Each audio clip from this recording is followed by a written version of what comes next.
All right. What is up, everybody? We are getting back into some more Daggerheart system and all with the Kaiju Hunters. And I am Steiger. We got Scientist DM, Drac as Bjorn, and we also have Gokin as Sir.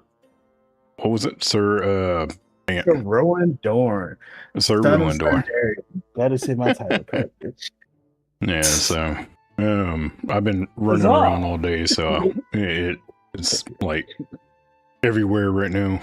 But yeah, last time we went, we finished up the fight with the pig and all that, and went and talked to what was her name? Emma? Lady Thor? Emma? Yeah. Tara? Yeah, Tara, that's it. We went to talk to Tara. Let me pull up my Daggerheart notes so I can actually do all the stuff. We also talked to Dalton Thorne, also known as the Butcher, after the battle and everything, and we didn't know that there was going to be a whole lot more pigs and all. So they took care of the ones to the north, and we took care of the one, well, the big one, the big mama one, over off of Willowbrook. What? You said off of, so I just pulled out a random street. Just pulled out a random street name. Yeah, over there, right next to the big bridge that we were at. No, I can't think of the name right now. But yeah, yeah. So let's get into it and see where we go next. Scientist, take it away. All right. So I think at the conclusion of last week, y'all had just kind of like taken a rest as y'all were kind of tending your wounds, figuring out what next steps were for your kind of group. So y'all just finished your downtime activities. It is kind of like the next day. What do y'all wish to do? Yeah. Stagger passed out in the middle of the guildmaster's or the guild quartermaster's shop. Mm-hmm. Sir Rowan like literally fell asleep on a table. Yeah. Well, I'm up against a wall. I'm no licensed healthcare provider, but I'm pretty sure my hand is butchered. So, ooh, not bad on the prayer die roll today. Mm-hmm. You know what? Sir Rowan's gonna. Hopefully, is there a place where you can like? I guess it's weird. Is there like a post? Is there a place where you can get mail delivered? I know it's kind of a bad timing, but Probably. Yeah, I would probably go look for that, and then before I go gather everybody before we decide on what we're going to do today. Sure. You would probably find a postmaster in the town square. Sweet. Wee. He flies off. He's just Away we go. Away we go. What else today? Yeah, so I'll kind of get up and all that. Look around. Oh, sorry about that. I'll take the blanket, fold it up, and pass it back to him. He's just gonna be kind of like sweeping, like getting ready for like the customers to come in. He's gonna be like, "Oh, you can keep it." Are you sure? He's gonna kind of like look at the blanket with like the muck and the blood and everything kind of caked on it. And he's going to we washed say, that all off before we came in here. Came here clean. "Oh, y'all did? Okay, Yeah. Yeah. Sure." He'll say, yeah, no, it's no problem at all. Those are standard issue kind of blankets. We have them prepared just for like, field deployment. So, please, it's yours." Awesome. Thank you. And I'll open my pack, put it in there, and all right. Well, let me go and see what everybody else is up to. Thank you again for letting me pass out right there. Yep. Anytime.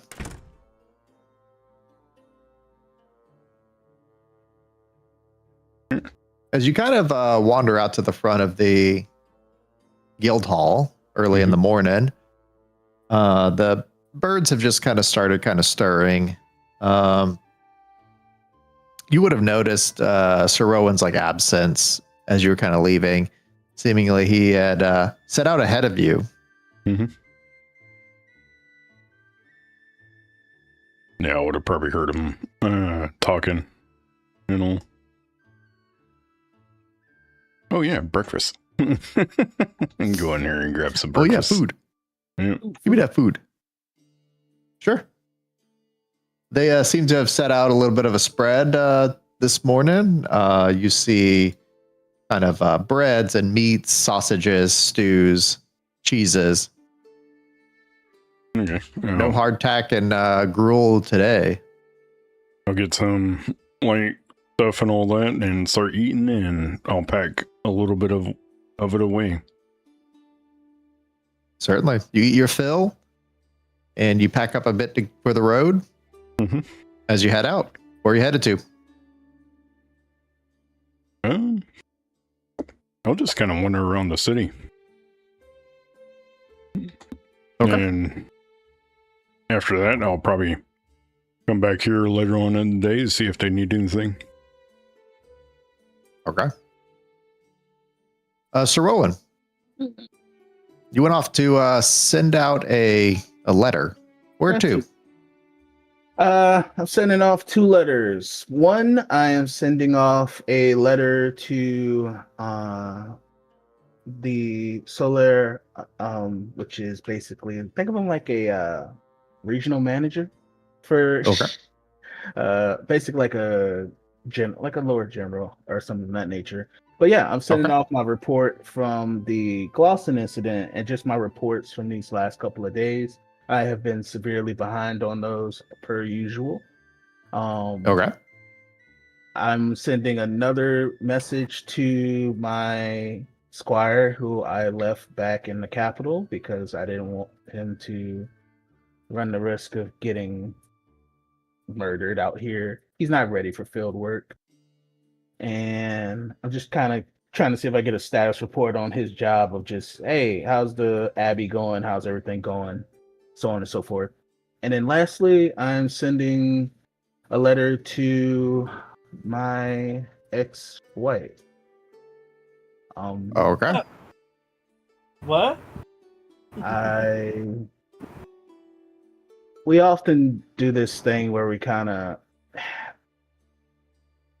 I always pretend like we left on such bad terms. It's really more sad terms. But long story short, I'm just, letting her know that, hey, I'm alive. I'm still kicking it. I'm sorry I didn't send you a letter last time. Things are crazy. How are things going back home? Just a normal thing. Okay. Yeah, that's about it.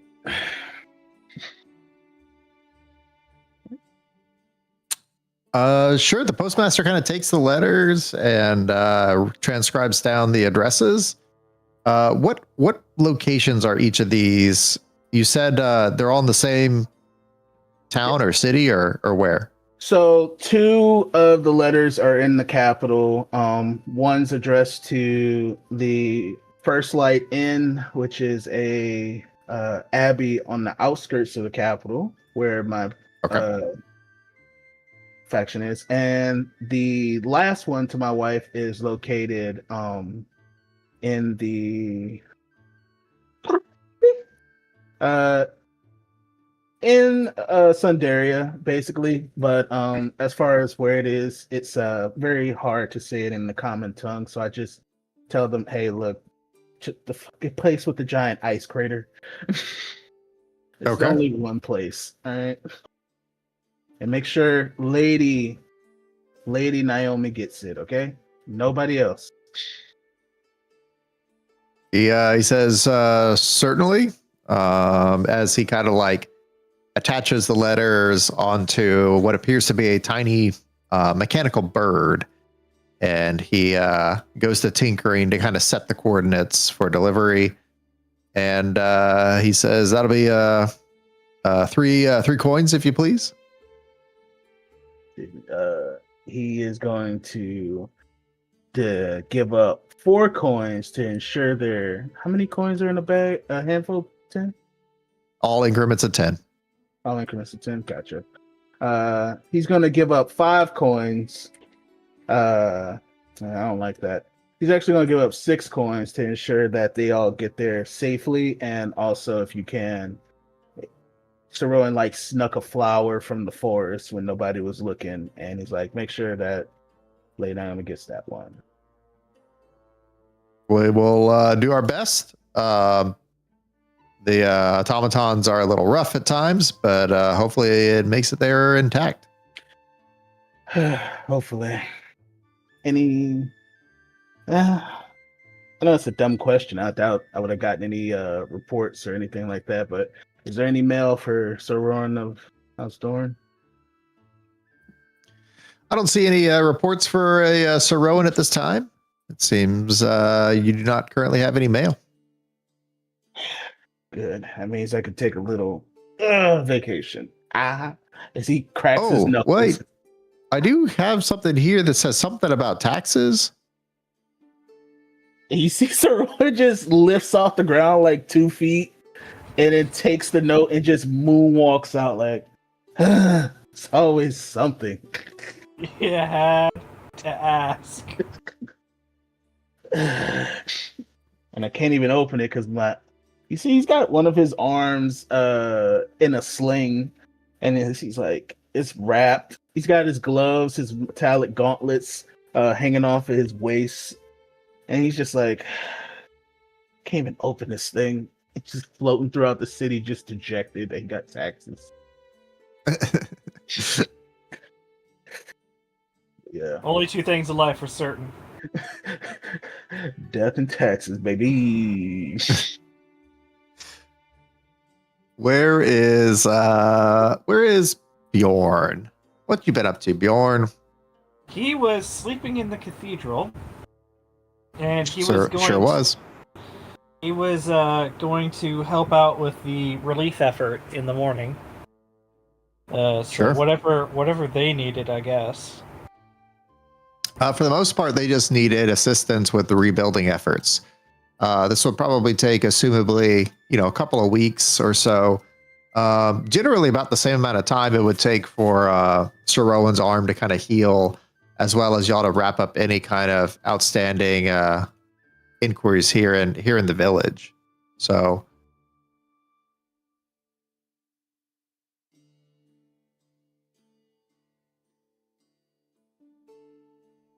Okay. Yeah, so yeah. Y'all still there? Yes, That's clear. Hey. All of a sudden it just got quiet. We heard you say something, and so we were waiting to see what you were gonna say. No. We were waiting with bated breath for your second. I was gonna go in. That's what I remember now. I was gonna go back to the cathedral to help out with the rebuilding and all. That's what it was. Sure. Yeah. You report to the taskmaster, who informs you that there's quite a bit to do. Best guess, all things go according to plan, we should have the village back up, at least to semi close to its original state within a handful of weeks. Worst case, depending on if, the materials take a while to get here, it could be, 4 weeks. So anywhere between 2 to 4 weeks is roughly how long the rebuilding efforts should take, is what he informs you. Okay. Yeah, then at the end of the day, then I'll come back to the guild and check on them, see what needs to be done in the morning. Oh, it's already the morning. Y'all had already kind of slept. For the next morning after it's a the day. next. Yeah. Got it. Yeah. Well, so like that's basically kind of how we're gonna play this out. Is that unless y'all are looking for anything in particular, it's just gonna kind of speed forward a couple of weeks. And unless y'all plan on ducking out before the full rebuilding of the village, or if y'all plan on sticking around, that's also fine as well. You tell me. It's basically just going to be that, and maybe a little light shopping for me, because I need to buy some more potions. Sure. Yeah. At some point during the week. I don't know if we got fully paid for the hog hunt as well. So we need to get not yet. Okay. Well. So the only issue with the potions is that for right now there is a local shortage for obvious reasons, as they're being diverted to those who kind of need them the worst. Yeah. So it would probably be later in this effort. It would probably be several weeks in advance. Okay. I'd probably say that like you would definitely be able to find potions as y'all set out, but there probably will be a localized shortage of like healing supplies in this vicinity for the near future until they can like source them, or at great expense. So use that for what you will.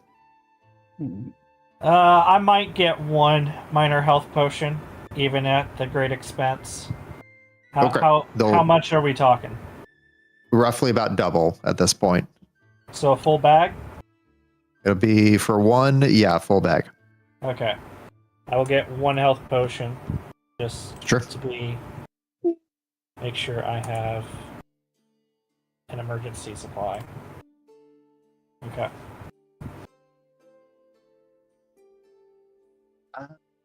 Question. Sure. If we're speed rolling time, would we speed roll like healing and all that stuff? Because I still have like a hit point I didn't get to finish. It would still kind of count as like a long rest, but essentially, you would do a long rest activity. Sweet. Hey, give me it's just like as you're taking off your armor, Sir Bjorn, he's gonna be like, hey, look, you gotta stitch that better, man. Here, let me show you. And I'll finally use my armor to help you with that. You get a plus. Wait, nope, you get nothing. You just get to clear your armor slots. You talking to me or are you talking to Bjorn? Bjorn, yours is done. You didn't even get me. No. So Rowan, I had to fix mine. But yes, whenever we get a chance, I need to find the person who will be spearheading the dissection of the Glosson. I need to get some parts from it. I owe somebody some parts. Some parts. Sure. You can find the vast majority of the dissection of the Colossus, the Kaiju, is being performed by the guild under the direction of like Terra, kind of organizing all the rebuilding efforts. So everything is kind of passing through Terra, essentially.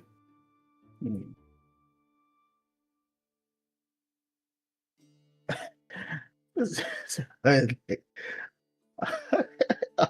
so funny because you just see like a grown 6 foot tall man like, I don't want to talk to her. All right, we got to do it. No, I don't really feel like it today. No, I need to get the parts for the. He begins to just. He stops walking and just lets his feet drag as he floats and levitates towards her. How long until the glossin is fully dissected and parts are divvied up? I mean, by this point, if y'all are waiting until the vast majority of like the city is kind of rebuilt, we can go ahead and move that forward. It should be done at that point. So did y'all want to go ahead and continue with the rebuilding activities first and then do all this, or are you trying to do it before the time skip? I would say if we need to help out with, I plan on helping out in the city anyway, so it's whatever stagger you guys want to do. I would say possibly kind of in between building. So like build for a day, do a day of rest and like dissecting and all that, then go back and build for another day. Then y'all aren't performing. Y'all aren't performing the dissection. Yeah, I know. They have be in there with them whenever they're dissecting it and chopping it up and figuring out how this thing works. That's what I mean. Oh, that's what you're wanting to do. Yeah, so do a day of building, then guild work, then go into the dissecting area and all that, and do up the nodes. Yeah, that's fine. But we're gonna kind of like do all the roles as a singular kind of thing. Yeah. So I guess for Sir Rowan, you're checking on the results after the time skip. Yeah. Mm-hmm. Okay. And then you're spending your time during the forthcoming. Actually, someone roll a d4 for me. We're going to figure out exactly how many weeks this takes. I call dibs. That's a 3. All right, it takes 3 weeks. So over the course of the next 3 weeks, Bjorn, I think you were obligatorily kind of just mostly helping the rebuilding efforts, right? Yeah. Is that what you're spending your 3 weeks on? Okay. And some shopping. Yeah, for the most part. Yeah. Okay. So I don't really need a roll there. You're kind of just helping out. Just helping out, and whatever free time I have left is just repairing stuff or preparing for other stuff. So I'm just gonna. Steiger, you're alternating between manual labor and then trying to sit in on the vivisection of like the kaiju. Right. What are you looking to do? Help with that dissection or learn something, or what is the rationale? Help and learn and take down notes and all that. So okay, notes about give me more there, like weak points and all that. What can these bones and all the meat can be used for and process and all that. Okay, so general kind of anatomy, physiology, functional use stuff. Sure. And then Sir Rowan, your 3 weeks are spent doing what? Building up the town and building back up the church. Just doing manual labor and building. General stuff of that nature. Okay. Don't need a roll for you either then. Steiger, I need a roll to see how successful you were in your attempts for kind of discovering information about the dissection and the components of the kaiju and how they're used, what their weak points are, so on and so forth. What do you need me to roll? You tell me. You tell me what you're rolling and why it would be applicable. Probably for knowledge. Okay. Knowledge. To be able to learn more about this creature, and if we ever come in contact with possibly another something kind of like this, we'll know how to deal with it. Okay. So just pure kind of like analytical memory type stuff. Okay, I could get behind that. Yeah, go ahead. So make a roll. Just a regular roll? Regular old knowledge check, please. Oh, not bad. Almost a super crit. Yep. Almost super crit. So you would find out that Glossin, the things you would find out about Glossin is that she is considered a brute class kaiju. She, for the most part, her meat, only certain parts of the body deep in the muscle tissue is edible. The rest of it actually can be quite toxic or noxious. due to its proximity to her secretion glands for her ooze that basically she uses for her quills. Very much similar to like a porcupine that uses their saliva to coat their fur to kind of make their quills. Graven sows do something very similar, only theirs come from like olfactory glands that basically coat their fur, particularly on their backs, causing them to become these stiffened, almost iron-like spear spines. They have a propensity to kind of seek out travelers. A lot of times they're nocturnal by nature most of the time. They basically try to find travelers in order to consume their blood. As y'all discovered, they're looking for that taste of like the true kind of words of the world. But this is more or less understood by the general public as them wanting to eat the flesh and marrow of people. They don't know about the whole, like, them seeking out true words. They just interpret it as I see the pig eat people. They tear them to shreds. They seem to almost enjoy in the slaughter. But realistically, what you would understand this as is that they're trying to kind of shred the body as a way to getting maximal extraction of like the blood. Okay. The materials that are useful is their tusks are incredibly dense, difficult to work with. You need specialized craftsmen and tools and forges in order to process those. Their quills are much more readily usable as they can be broken down into strong wiring. They can be crafted into a multitude of different kind of armors. Their hooves can basically be used as like material for construction, and their aqueous parts can be used to craft various kind of concoctions, either medicines, poisons, or otherwise. Okay, cool.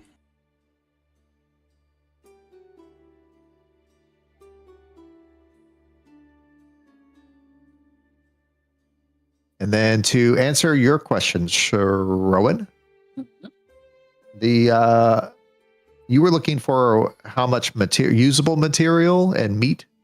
Is that what you had asked? I remember that the forest lady wanted tusk. So I was going to get her as much tusk and blood as possible to both answer questions as payment. Yeah, you definitely can make a claim against the tusk. However, you would need to, all kaiju material is subject to appropriation of the guild, as you know. That's one of the ways they subsidize the operational expenses of providing services. Mm-hmm. So you would have to bargain for acquisition of the tusk. You can either do it via bidding, or you can try to, as a man of the guild, you can try and make a claim of first right in order to take that as your compensation in lieu of payment. I would like. Would that affect the group compensation? It would just affect his cut of it. Okay. I do need monies, but I need to get answers. So, do you explain any of this to Bjorn beforehand? Bjorn, this would just be something specific that Steiger and Sir Rowan would know, as they have been members of the guild. That's why I'm asking if he would explain any of this beforehand. Oh, I would definitely do so. Okay. So, if he explains what he wants, I can make a bid as well. And we can basically say, this will be half of each of our cuts. That way I'd put half of my cut towards the tusk, and he'd put half of his towards the tusk. I would actually tell y'all, because I would tell you. So what I'm gonna jump in just for a second. So what I would recommend is, instead of explaining this in the third party. Yeah, Yeah. yeah. I'll tell you Approach what. Bjorn, Sir Rowan, and say, "Hey, look, let's have a chat. I know you don't know this." I do you one better. Steiger. Hey, you're gonna yell out to Steiger as he's like in class. This glossing. Hey yo, What's up? we need a console.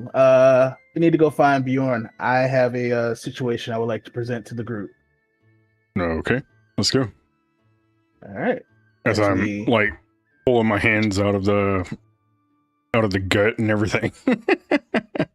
So I was just gonna look You at would have it. you would have like completed kind of the butchering at this point. So yeah, you would have kind of like be taking off your bloody apron, wiping your hands with like a big old kind of like towel.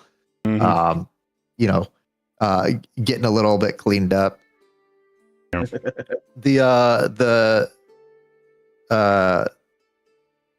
The butchery master is like a portly kind of small folk fellow. He has like a long kind of handlebar mustache that kind of almost comes out like tusks himself. Will kind of like, you know, wave you a appreciative goodbye as he says, the time you've been there has been a pleasure, and you know, he wishes you best of luck on your future hunts. All right. Cool. I'll shake his hand, and if you need any more help, just let me know, and I'll see what I can do.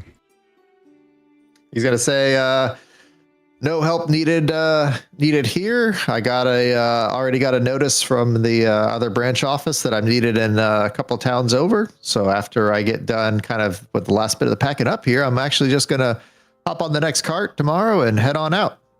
Oh, okay, cool. Well, then I'll see you then. I'll See you around, traveler. then. Yep. Call him Joe. Joe. Joe Bye, Mama. Joe the butcher. Bye, Joe Pesci. Yeah. As the final bits of like, you know, the dissection of Glossin occur, Tara would inform you that like any and all like apportionments would go to the guild to be allotted out. So if you're seeking payment, that would be who you would speak to. Okay, so I need to speak with Sir Bjorn. Where is he? He's you'll find him around town, mostly moving rubble. He would have found a bucket for Fenrir, and basically he'd put rubble in the bucket, and Fenrir would just sort of saunter off with it to someone else and just dump it at their feet or wherever it would need Use to it go. as a pack mule. Yeah, In a sense. donkey. Saron will point out where he sees Bjorn from the sky, and he's going to descend upon him. Bjorn, my bad, Sir Bjorn. I have we have a proposition / question for you. Okay. He looks around at all the people working. He's like, "Can we speak in more private quarters?" And I'll follow you. And he like kicks, knocks head at Steiger. Like, "Come on." Fenrir follows with an empty bucket, just doing the little rattle thing as he's running. Don't ever change. Don't ever change. Just stay the way you are. You're perfect. So, Sir Brown, you remember the vial that I gave you that you opened up during the fight against the mini Glossins? Mini cells? Yeah. Mm-hmm. Well, and also he pulls out this decrepit looking sword with writing on it. So this and that came from the old hag lady, quote unquote, that is on the outskirts of the village. Okay. But more importantly, as he puts the sword strap back, he produces the notepad where he has written down all of the stuff that the lady informed us about so we can better have a game plan against it. she is incredibly knowledgeable about kaijus, let alone kaijus in this area. So the only problem is she requires payment. And in order for us to have more information about the next kaiju that's on our docket, she needs payment in the form of tusk. And I was going to procure a little bit extra for my own questions, and maybe you guys might have some additional questions as well. And items. But I plan on making a bid for extra pieces of the tusk, and I would just like it if you guys would assist me in this endeavor. I'm not saying we're going to be cheating or anything of that nature. Essaron raises his hands, kind of like dismissive of any notions of being unfair, but how many tusks does she need? Those things are huge. well, I assume it'll be partitioned. So, and she didn't quite give me an exact amount. I mean, I gave her handfuls of gold, bags of gold, and she took it same as with monster parts. So I'm pretty sure she would be happy with one big old huge freaking tusk. Yeah, but I think she answer all my questions with one big old tusk. I say we at least get two just to be on the safe side. Yeah, the grandma's two would be what I would go for. Exactly. Now, as for All right, that goes, and if you guys need, if there's any leftover funds, I am not due for my salary for another month. So as far as funds go, whatever I have is what I achieve, but I will assist you in any other endeavors. Wait, you get a salary? Yes. Don't you? Lucky you. No, I do not. I get paid by the job. And you see Sir Owen reaches in his robes and he pulls out a pamphlet. Well, if you ever want to start a real salary, he hands you one. What was the order that you said you come from? The order of the first dawn. Yeah, it says like it's kind of like one of those like recruitment type pamphlets, like, you know, like join now, order the first dawn. Are you a hungry, starving, you know, street urchin? Well, we accept all kinds. There's a knight on the cover, and you just see in big, bold, Gothic font, "We want you as the new recruit," pointing the finger at you, like Uncle Sam. Like Uncle Sam. Yes. Yeah. Bjorn's lost in this conversation. I'll be like, but y'all don't take up any worshippers for other gods, so. As you see, he like looks at you. If I'm being honest with you, no, but the order from what, not everybody in the order is the same, is the best way I can put it. Not all people are as devout as they used to be. So most of them work as just, it's a easy way to accrue a salary. You don't have to fight for jobs. You get stable work. So those who are not as devoted or as faithful, they see it as a means to an end, but I will fold it up 8 times and put it in the deepest, darkest spot in my satchel. Hey,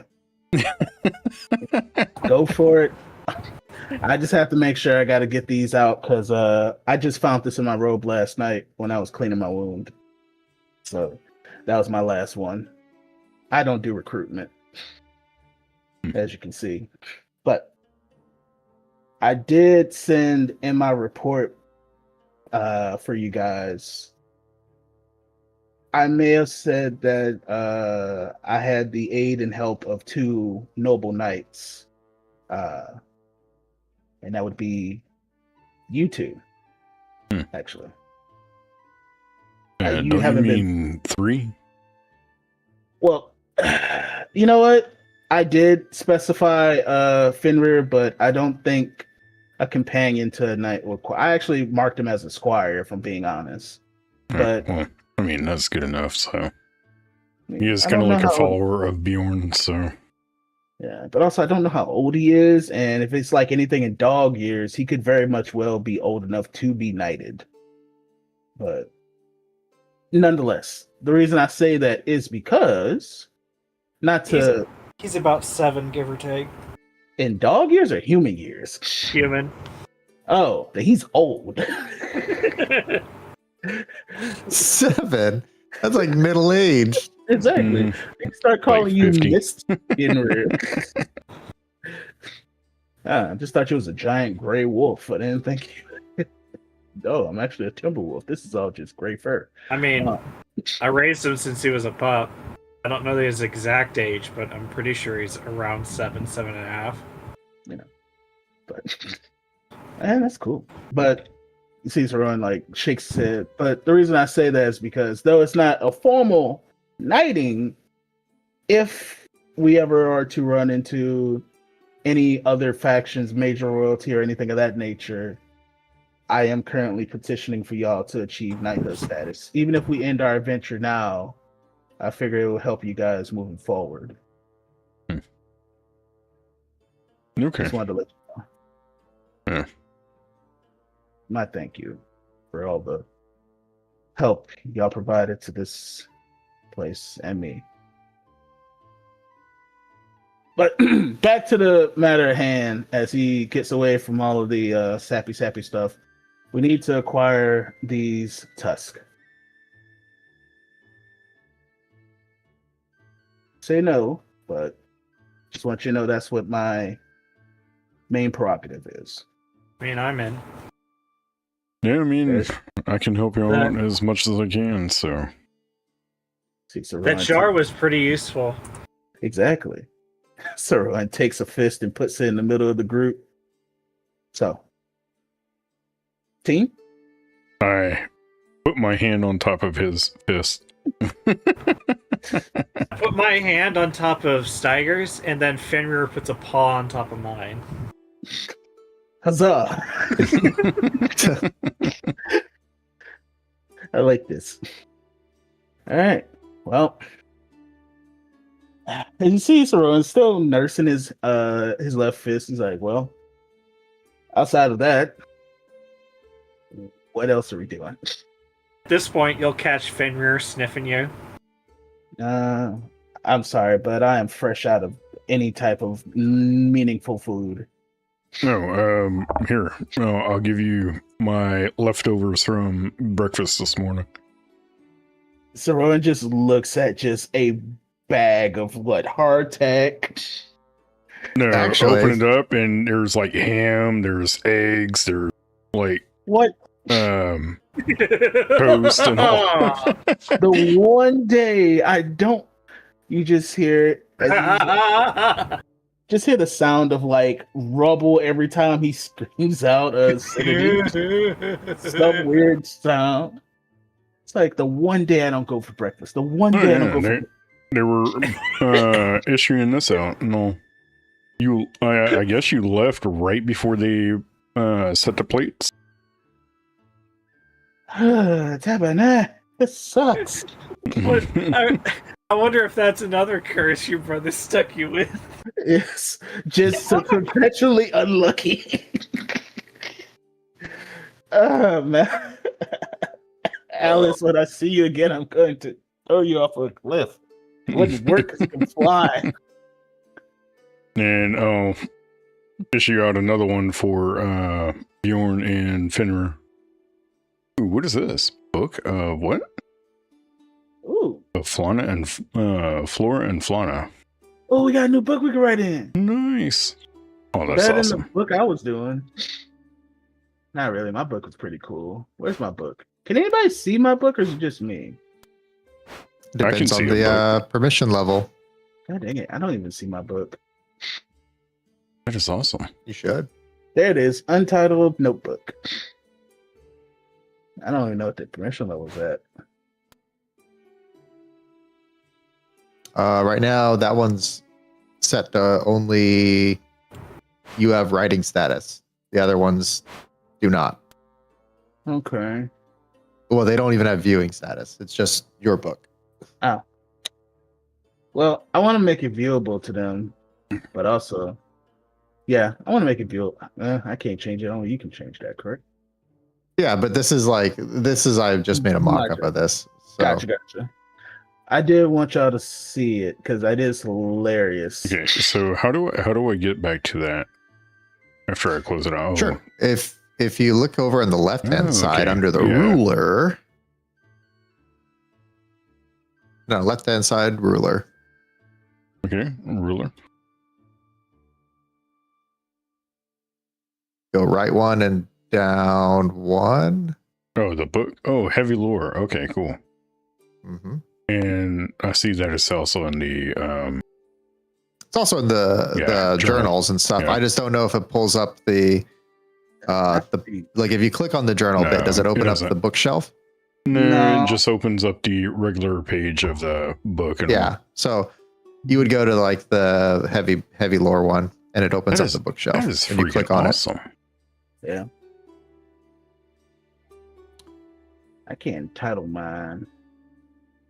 You can title it. How? If you in the writing section, if you go down to the bottom and you uncollapse the paper, ink, and hand, it would be the book's name. One more time for the people in the back. When you're in the writing section, you see where it says paper, ink, and hand on like on the very bottom. Yeah. Oh, there we go. And it has a thing that says book's name.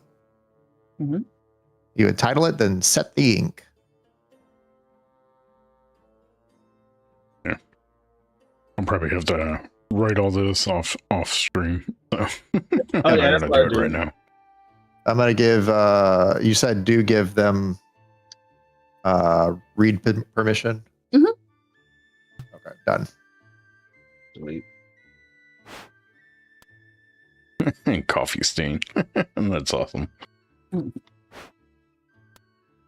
a thumbs down on Terra. I told you. I got the burn pages. Got coffee stains, blood stains. Mm-hmm. This page, because I was originally going to throw it away, but I realized no, I need it because I feel like these people will be more important as time progresses. Mm-hmm. And at the end, I'm going to do like a log, starting a log of each session, where I just quickly jot down what happened so I can find it for later on. Yeah. So yeah, it's pretty cool. Pretty cool. I think that's one of my favorite things so far. Mm-hmm. There's a lot of personality. Yeah, I'm gonna have to get with you probably in like 3 weeks, scientist, and figure out all this stuff and all that, so we can actually possibly get Monster Hunter back up and running next year. So yeah, but no problem. Okay, what y'all doing? What y'all up to? I guess I'll be heading to the guild, kind of negotiate with the guild master and all. Okay.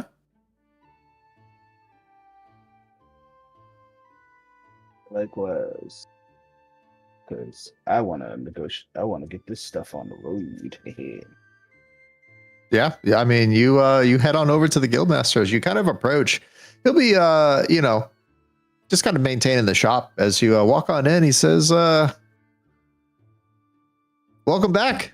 Just the group I was looking to speak with. I finally got the full report in, ready to settle up your contract." Mm-hmm. Awesome. Yeah, we were coming in here to talk to you too, man. Well, perfect. He'll kind of take out a little chest as he starts kind of like, takes out a couple of bags and starts kind of like placing gold coins into like, 3 separate bags. So we'll just be the gold for the each of you. Yeah, we were actually gonna see if we can talk to you about maybe taking one of the tusks as, me for one of the tusks, as compensation. Oh, looking to claim the first right. Is that? Aye. Yeah, I see. I think that could be arranged. So, who is looking to stake claim to the tusk? As he kind of like points, around to the three of you. I raised my hand and all. So, I'll stake claim to the tusk and all. Well, you did knock it out. That's fair. Sure. What I'll need, as he kind of takes out a piece of paper, what I'll need from you is just a signature here and a mark it with your sign, whether if you have like a stamp or not, a thumbprint will work. I mean, whatever, however you normally sign for things. Yeah. So what I'll do, I'll kind of cut my my first finger, rub the blood on my thumb, then just press it into the paper. Okay. As you do so, it kind of stains the parchment as it kind of absorbs the red hue. He says, okay, everything seems to be in order. Now, I will say that, they already did process it slightly, so they've reduced it down to a transportable size. So I can't give you like the full tusk as that weighs, hundreds of pounds, but I can give you at least the largest chunk. He's kind of holds his arms up. He'll hold his arms out roughly about like 3 or 4 feet or so. Says, it's like a piece about like yay big or so. The end part of it seems to be the most intact, the sturdiest. Yeah, sounds good. If you walk on out back, you should be able to take this piece of paper, as he scribbles down a little note, to the the butcher master and stake claim to that tusk. It should be on a cart. He can pack it up for you. Should be able to take it. Okay. How about you two gentlemen? I mean, what else is at stake? Well, anything and everything. Technically, you have the right of first stake on any of the materials. I guess what materials are available is the question I should have probably asked. Oh, well, seems here that, there's various different biologic materials, spines or quills, meat, blood, hide, hoofs. You know what? Sir Bjorn, would you like the hide? Yeah. I think that'd be a good. All right. Okay. Make some. I can give you about. I can give you about. Well, I mean, it's been tanned or already, so I can give you fair value for the efforts. Would be about probably about 6 yards, enough to make a decent set of armor out of. Works. Okay. Same thing. He pulls out a piece of paper, scribbles some stuff down, says, if you will, sign here, mark here. Bjorn will, there's ink, right? Yeah.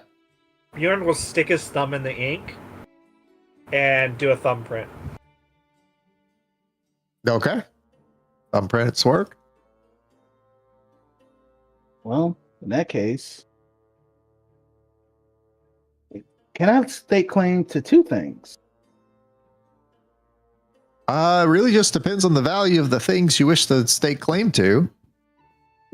Nothing too serious. A jar of blood and some quills. Surely that could be easily missed. I mean, the blood in and of itself is an incredibly expensive alchemical reagent, and the quills are valued for their ability to be forged into defensive armor. So That's true. I'm not sure if I can part with both. Would you prefer one, or which one would you prefer if you had to make a choice? I would like to, because you know what I want to do. Scientist. Can I possibly persuade this guy to part with both? At least attempt. I would like to. You can make an argument. You can always make an argument. Fair enough. Well, I see of it as like this. Though the blood is the major of the two, I will not belay you that fact. Finding an alchemist that can properly use it for what is needed, especially for my order, does require a bit of assistance. As well, unfortunately, I did get my armor severely damaged. As you see, he is not wearing his armor currently. And I would like to further analyze and use said spine. So here's what I would possibly recommend. A nice little 2 for onesies. As he says that, I'll hit my chest and my armor just falls off. See, I'm not wearing armor either, so what's the point? Well, I mean, make a presence roll. I would like to give myself 1 second here. A prayer die? You already know. Uh, Should we gain a condition? But hope. All right, but I would like to give myself 1 prayer die to give myself 1 hope. And I would like to use that 1 hope to use bold presence. And I will. Is this a reaction roll or is it a regular roll? regular. Gotcha. Reaction is in response to something. This is just you doing something. Gotcha. Actually, you know what? I'm gonna do something different. Instead of wasting that prayer die, I'm gonna give myself 4 hope. Boom. And I am going to do. Where is it at? Where's bold presence? It's up at the top. At least it is for me. Let me see. Top of the Yeah, loadout. presence is above right body next to basher. knowledge. Oh, presence. He was looking for bold presence, the domain bold card, presence. right? Oh. Yeah. Yeah, it's in your loadout. Should be at the top. And I would like to also spend a hope to use. This is a. I've been dealing with this type of. I've been dealing with guild masters for forever, and you always got to haggle them to some extent. So I'm going to use seasoned vet along with bold presence. Okay. And let me see. I didn't calculate in bold presence. Well, because bold presence just simply adds. You didn't actually do the roll yet. Gotcha. All right. You just clicked it. 17 with it didn't add it with it. So 17 Well, plus. it's not automatic. You would just tell me what your strength score is. Oh, plus 3. Yeah. So whatever that roll is would be plus 3. So 20. Yeah. Yeah. Okay. Mm-hmm. Let's see. You can understand my dilemma.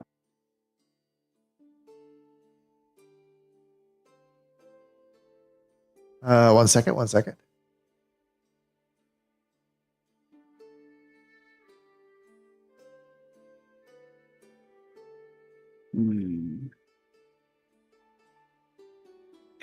I would also like to say, is this a voice of reason moment?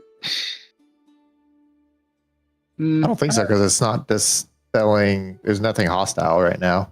Well, it also, or convince someone to follow your lead. Which I was like, Well, what he's does not that mean? following your lead. You're trying to convince him to do something. What's the lead? To give things away?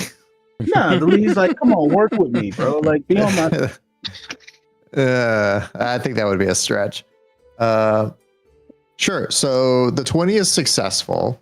Mhm. But the complication is he's willing to depart with both, but the only way, it's not for free.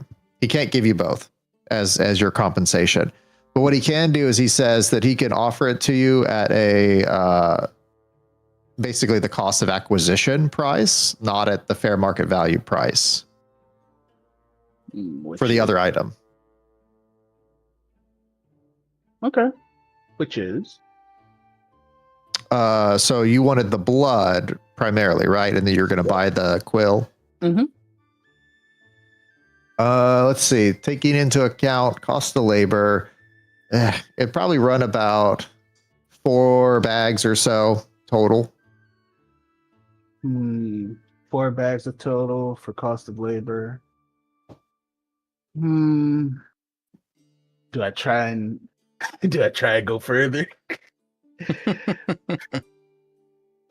can always try. You know what? Because we haven't actually gotten paid yet. So Well, remember, this is y'all's payment, essentially. Yeah. I'll tell you what. Right of first choice is basically your ability to choose to take material in lieu of normal payment. It's true. I tell you what, since I have been working throughout the city and I have been a bit busy building everything back up. Normally not in my wheelhouse of things to do, but I think a bit of good favor would be in order. I'm not saying that I do it for this reason. I'm just stating, I only have 2 bags. Is it fair if I just give you the 2 and maybe a handful and we just call it even?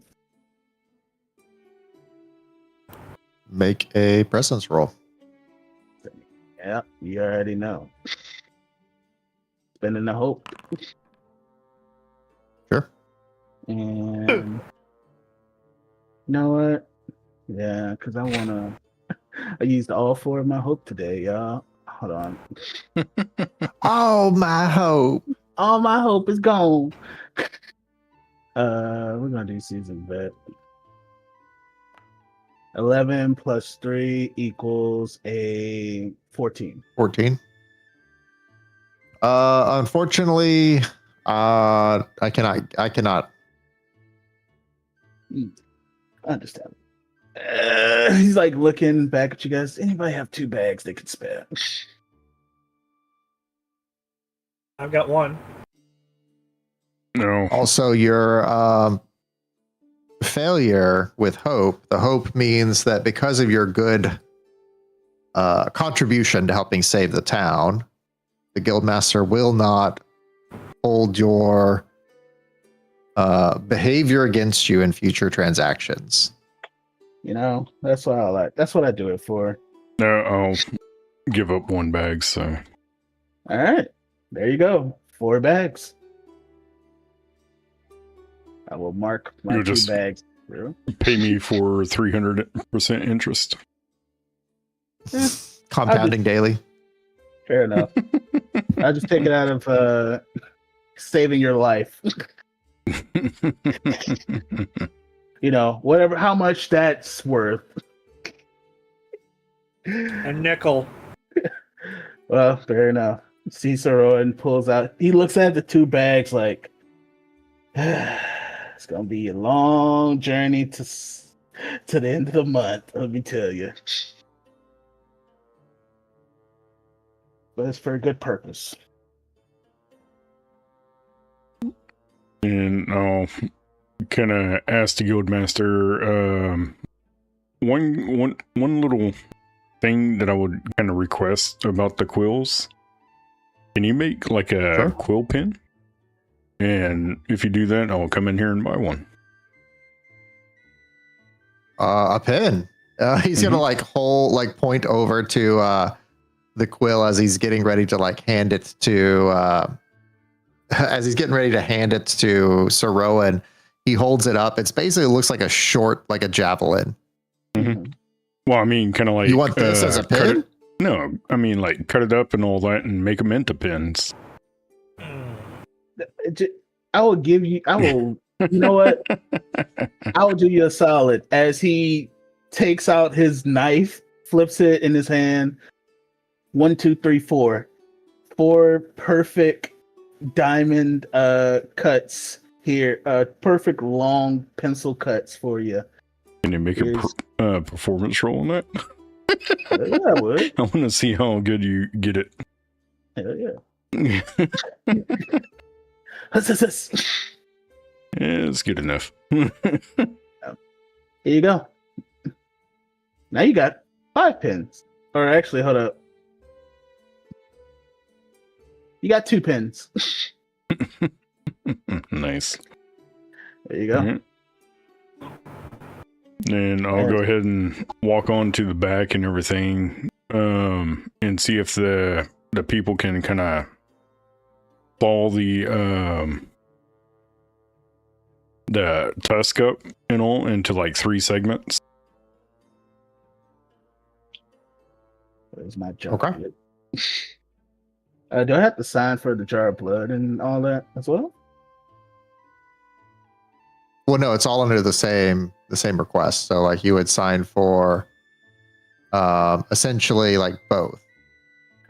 You see, Saroan reaches in his pack and pulls out a stamp, gets the ink on it, stamps it down. You see, like fancy writing, Saroan doing third of his name, Son of Sunday, like all the titles just in one stamp. I get tired of writing. Yeah.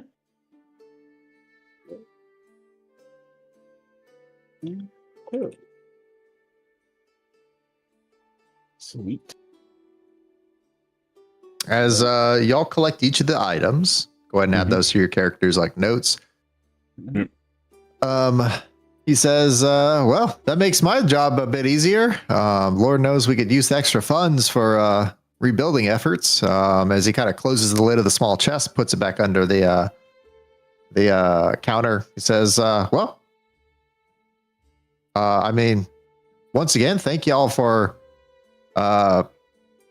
saving the town. Realistically, we did lose some citizens, but the guild respects your efforts, as the funds are going to be used to kind of rehire new adventurers and train them so that we won't have to rely on external contracts in the future. I wish all the best, and just so you know, we actually had a sizable contribution made in your name from Lady Terra to the guild's operations and to help the town get back on its feet. Well, huh. That's nice. She also left a note here, as he kind of hands 2 notes over. One is what appears to be a sealed scroll. The other appears to be just a handwritten kind of page. The note, the handwritten note simply says, your performance was deemed adequate, and looking forward to seeing how you continue to progress. I'll be making sure to keep an eye on y'all. Okay. Taking it back. Didn't expect a peer review, but still compliments.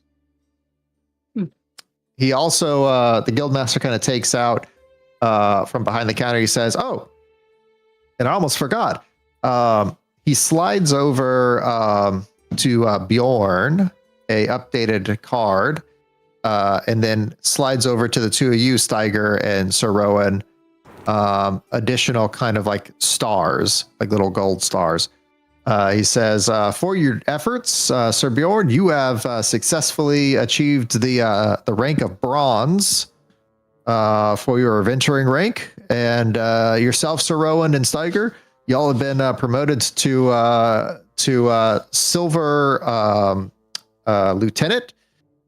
You can go ahead and add these to your hunting license credentials. This should allow you to take on additional, more difficult tasks in the future. Pulls out his like FBI badge, opens it up, and slots it in, closes it. Thank you. Huh, You have a thank wallet you. for that? And I'll kind of open up my satchel and everything, bring out my little book of medals and all that, and kind of put it in there and put that back. Sir Bjorn, do you have a wallet for your identification? I don't even have pockets. Here, he's gonna reach in his pouch. This is my old one. Here you go. It's a fancy black leather wallet with gold inlay, and you see it has some name of some boutique in the capital on it. Got it when I got knighted. There you go. Okay. Keep it. I have no idea where to put this now. Like I said, I don't even have pockets. Let's go change up your. We need to find you some actual clothes, just for like actual purposes. I mean, pockets are so useful, or at least a satchel. Yeah, let's go get you a satchel. You know, let's do that.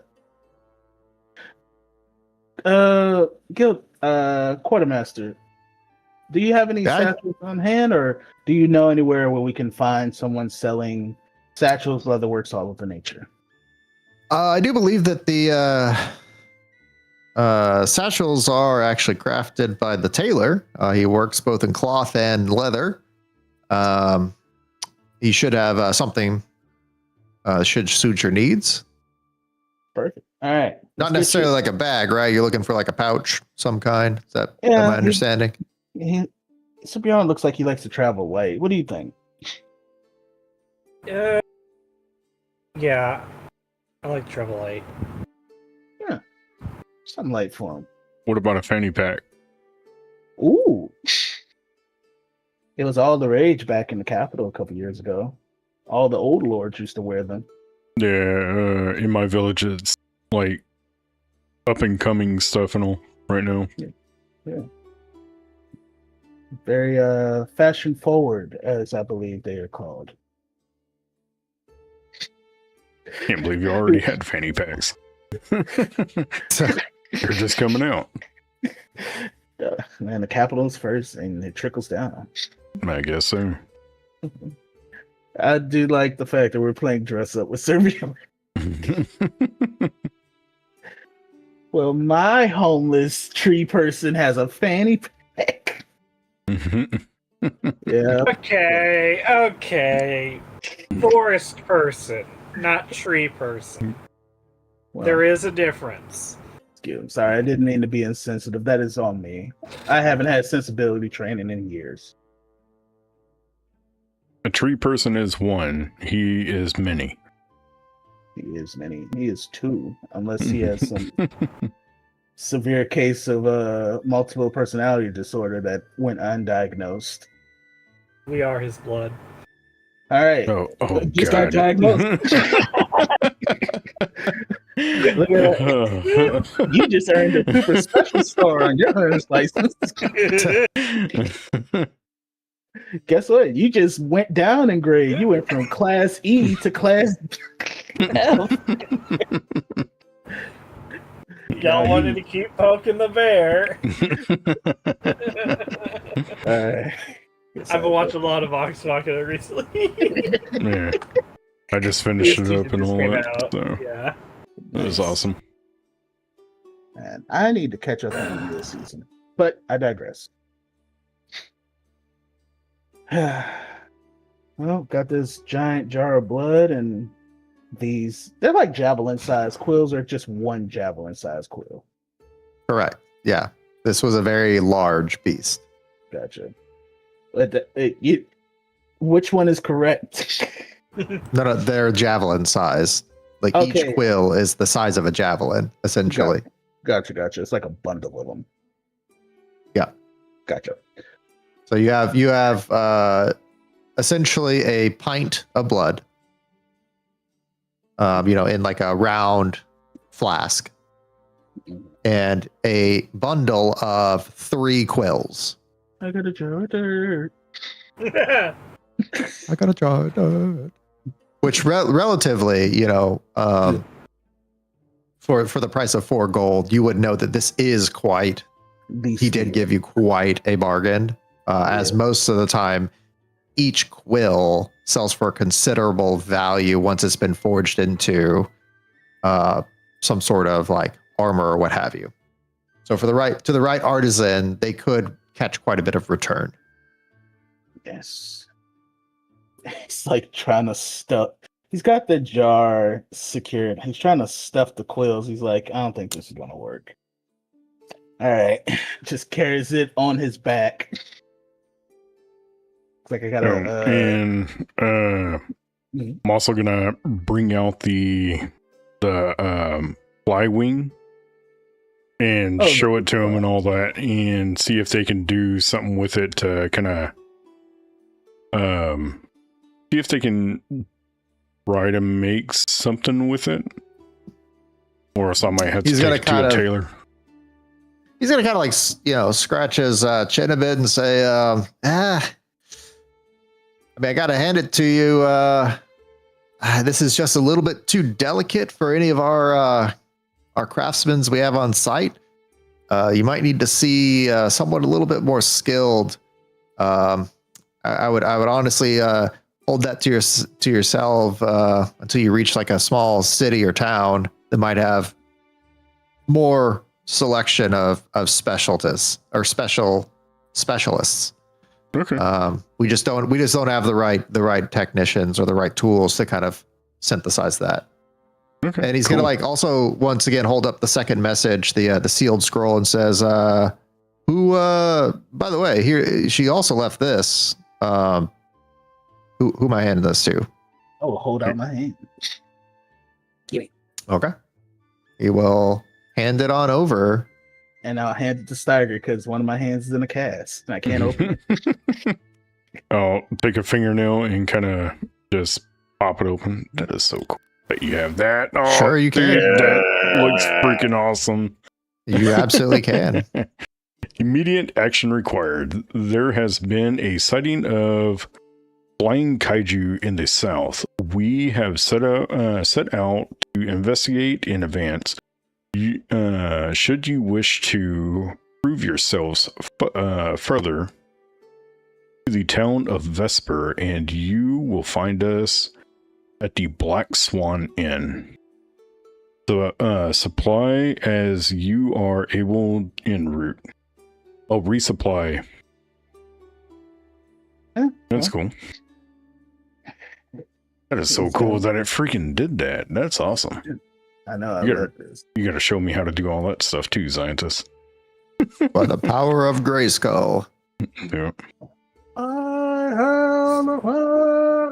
The new He-Man movie was actually amazing. Sorry, side tangent.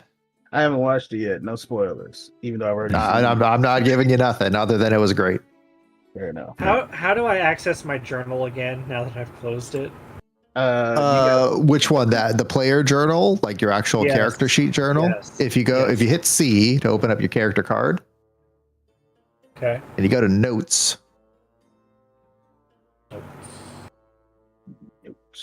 There's one there. Or if you're actually writing a journal entry journal, it will be on the right hand side. There's a little book underneath the briefcase. If you go in there, there's also like journal pages, but I don't think that's where you were putting it. But I could be wrong. No, like the flora fauna book that we just saw. Oh, that one. If you go to the left side, there is like the little bull's mark icon, a ruler, and then like a thing that looks kind of like a book somewhat. If you click on that little book, it'll open up the bookshelf.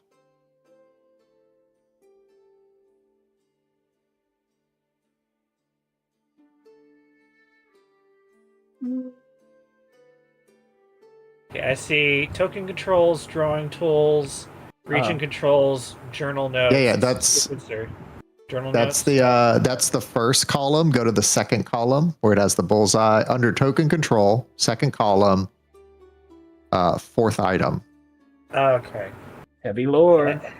Heavy lore, the satchel. Yep. Okay. I think there's also a hotkey to pull it out. That might just be easier to tell you all what that is. 1 second. Let me see if I can find that. If they have one, that'd be great. I'm sure that they do.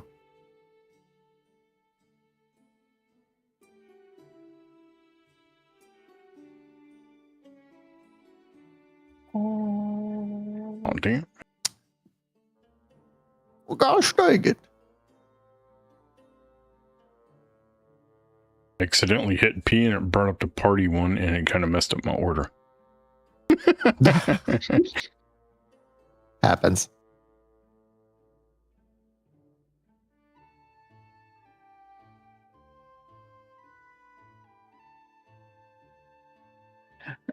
Captain's log. Oh, what is it? Oh, what does that look like? Hold on. Let me read it.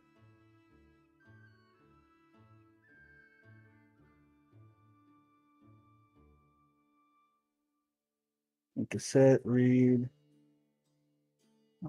Yeah.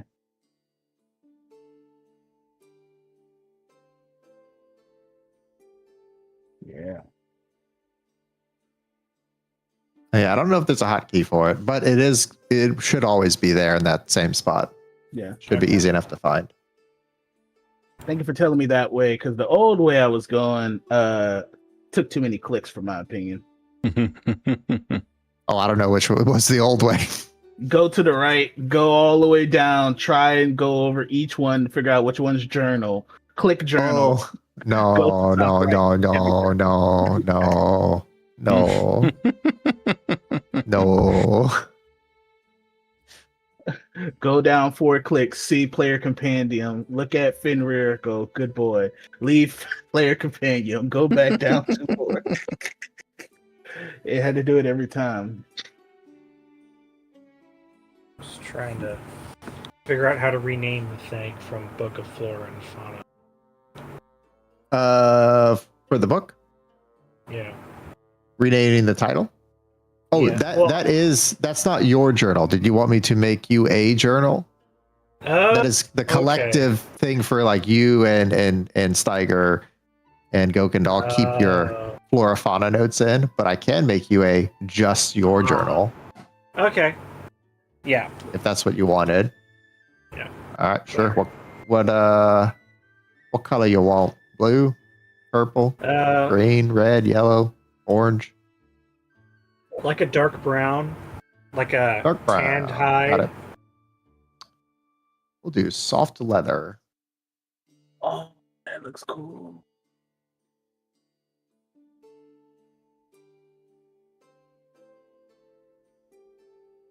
And is this part of VTT, or is this like a module that you put in? Okay. There's a module.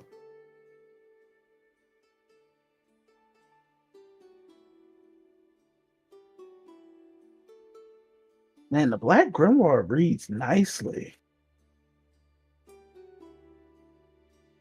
So what y'all doing? Well, I gotta go to the lady, but what do we have on the docket? I mean, obviously, I assume we're all said and done outside of going to the lady. We're all said and done in this town. Yeah, essentially. Well, I was going to go to the blacksmith and all, and see if he can make me an ivory dagger. All right. With the ivory dagger with a little bit of the tusk and all that. Oh, the tusk was. You only have one tusk. Yeah, or y'all were taking the tusk. Like cut the tusk up in 3 sections, and all. The lady's not keeping all the tusk. She's just getting one, like one segment. All she said was, "Bring me the tusk." Yeah. Well, here. Why don't we ask her? Because this might determine how much information she gives us.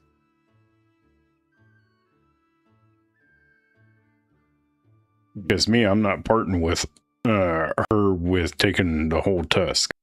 I just see Steiger like full on. Steiger says, "Buy me out." I cannot buy you out. I am tapped out, and I don't believe in doing persuasion rolls on friends. So, your decision, your tusk. Oh, desperate handwriting. Dang, why does that look good? I'm sorry, got distracted. I tell you what.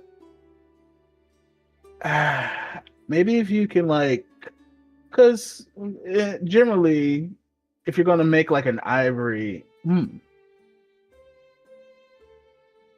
it, I should have chose shape. Yeah, that looks good. Are you looking at what are you looking at? I gave him his own journal. Yeah, it looks great, ain't it? It's so cool. You know what? Yeah, I say we go ahead and yeah, we can see. We can see. I mean, worst case scenario, see if we can just take a little bit off of the tusk. So you can make you a dagger, an ivory dagger. That works.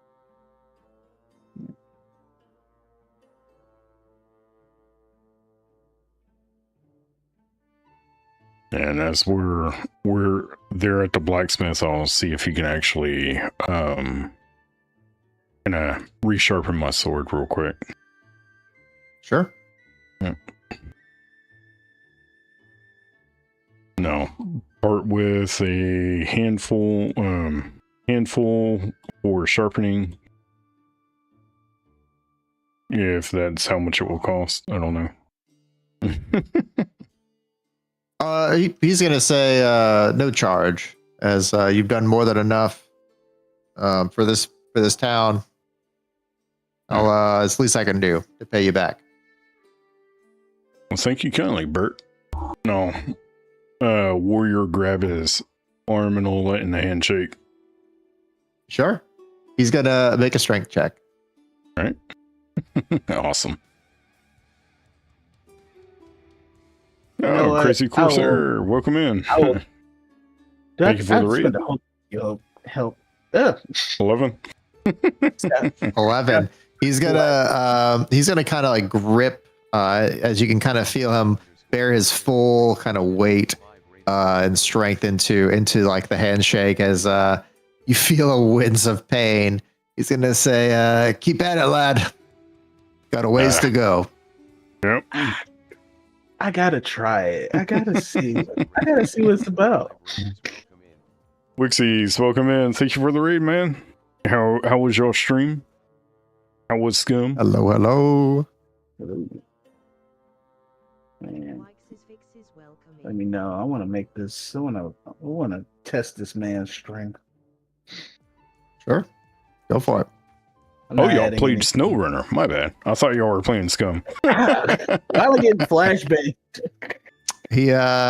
He grabs your fist, kind of in his other hand, like holding both of you, one in each hand, as you Nice. feel like your fingers kind of coming together. You can kind of feel like your armor of like your gauntlet begins to kind of creak and groan under like the force. Oh, yeah, He's just gonna look at you with like a brimming smile under his bearded kind of face. You what's the matter, lad? You seem to be sweating there a little. Your hands seem a little soft. Well, Do you use lotion? Yes, actually, it helps. You know, as he holds up his other hand that's in the cast. I'm left-handed.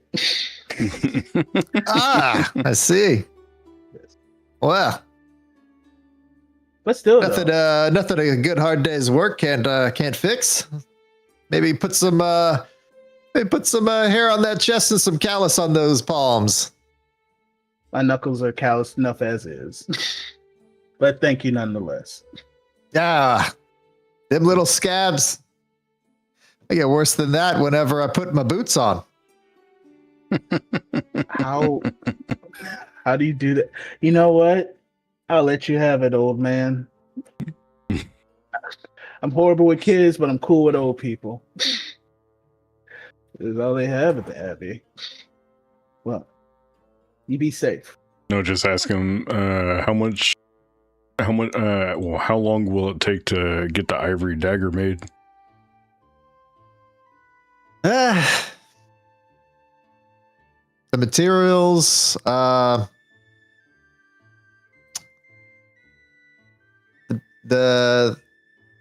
biggest problem is the materials. You do have the tusk, which would be great for the core. The problem being is that most of the metal it went back into reforging most of the town. I just don't have high quality enough ore until our next shipment, which could be weeks, maybe months. Okay. Well, I mean, it does have potential, lad.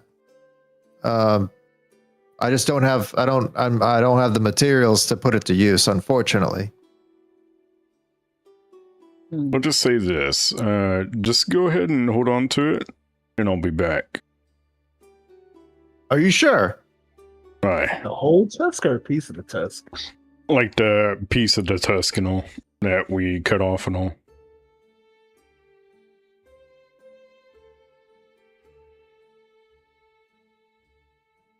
If that's all right with you, I'll do just that. But this is quite valuable. I know. I trust you. You helped us out. And whatever like shavings are left over or whatnot, just keep it and sell it and just get the dagger made, and I'll be back sometime soon. Not sure when. I much appreciated, and yeah, I'll make sure I put it to good use, and we'll get you a fine dagger. May Awesome. not be soon, but by my beard, I give you my word that I'll get you a dagger. Alrighty. Just see, what would be the best way to reach me? Well, you tell me where you're headed, and I can obviously send a courier. Well, let's see. We are about to be heading toward Newtown. Black Swan Inn. South. Yeah, we're going to be at Vesper in the Black Swan Inn. Oh, Vesper, heading south, are you? Aye. Mhm.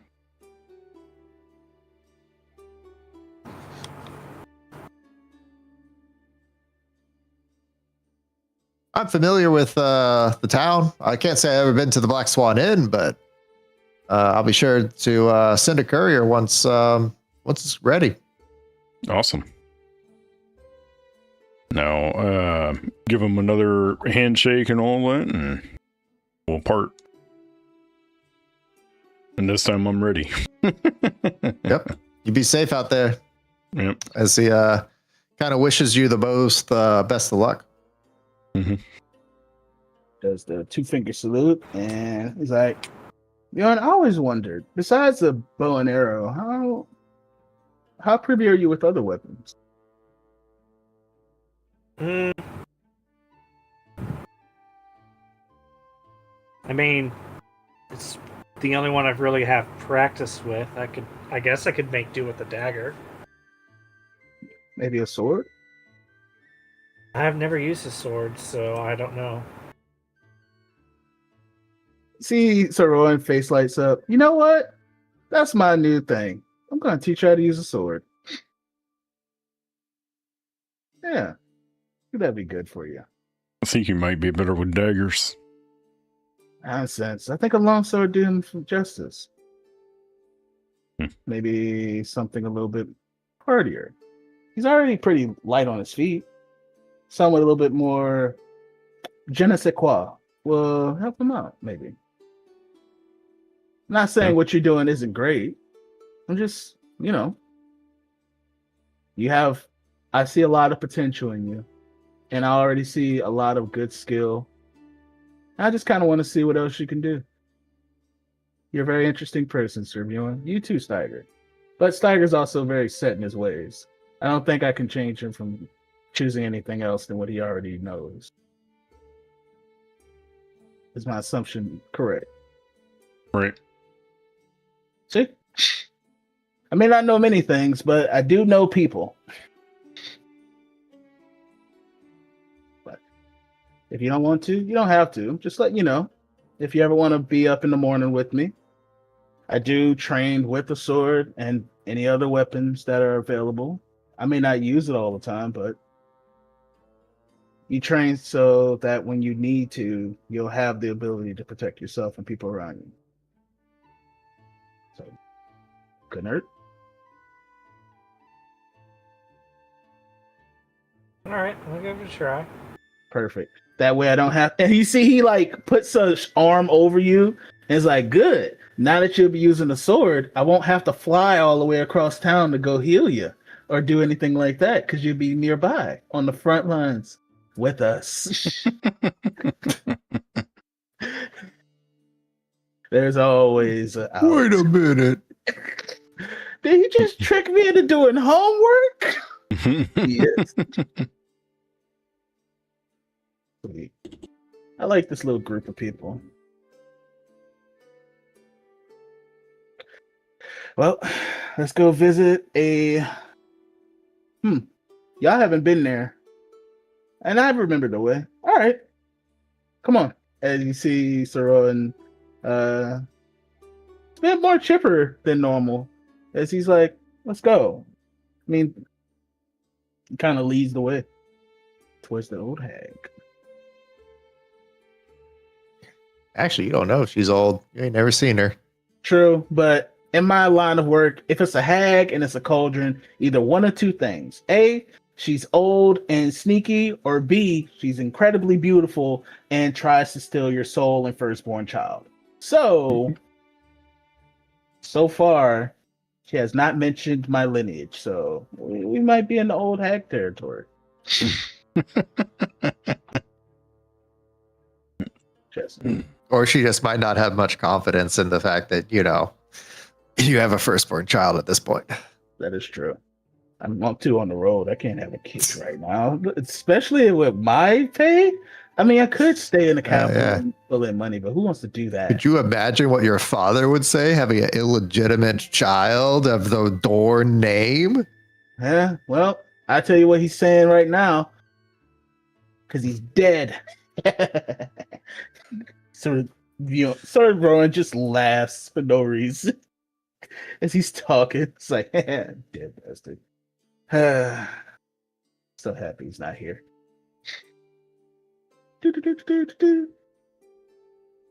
As y'all head out to, y'all heading straight to the witch hut, I'm assuming? Yeah, I guess so. Okay. As y'all arrive, you walking straight on in, or what you doing? How you approaching this, Sir Rowan, as you kind of lead the charge, kind of navigating a curious or kind of befuddled Steiger and a Bjorn through the woods to Grandma's house we go. Where how are you kind of like convincing them to, like, you know, just trust me. It's just past that next tree. I promise. It's right there. As he's walking, he just absentmindedly starts floating, and he's like, "Yeah, as we go down this way, we make a left, and then you're not gonna believe this, but I literally saw like an army of deer just staring at me, and then right after that, I saw a stone toad that I thought was a stone toad. It was a real toad, like, I kid you not, croaked and everything. It also had a smaller toad on top of it, which I don't think it was a toad. It might have been a frog, but nonetheless." It's a pretty fantastical place if you like nature, and I love animals, so this place is just up my As alley. he's monologuing, I'm more or less kind of standing there waiting for him to come back down. He's going higher and higher. As he floats back down. So yeah, this way. As he snaps his finger and points back to the left. I get distracted sometimes. It's very rare that, you know, not everybody dies on one of these missions. So this is it's not preferred. I mean, I should say it's not the best thing, but it is preferred. It was the best of times. It was the worst of times. So sucks. As you kind of part the trees, you know, you recognize like this really ugly looking like tree. Kind of reminded you of someone. You recall seeing it last time. Just on the other side, up the brook, was the clearing where the witch kind of hut was. As like you part the branch and you step through, you are greeted by a unexpected sight.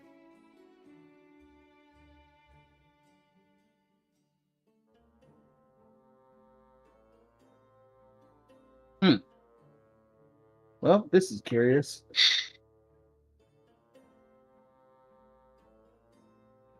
Saruman like steps forward. He knocks on the rock here.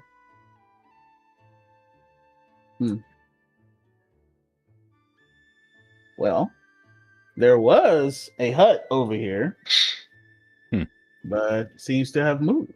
I kind of walk up to him. I put my hand on his head. Are you feeling okay? Yeah, no. Only thing that's wrong is my arm. No.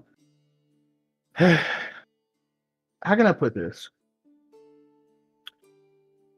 I believe they hags, these forest druids creatures, they move around, so there could be a multitude of things. But this is the area. It looks like it, at least. But you know, I am only human. I am liable to be wrong. See? Finn knows where it would be at. Fenrir is going to try and sniff around and see if he can pick up a trail. Sure. He smells wet, damp, mossy forest. But not much signs of anything other than that.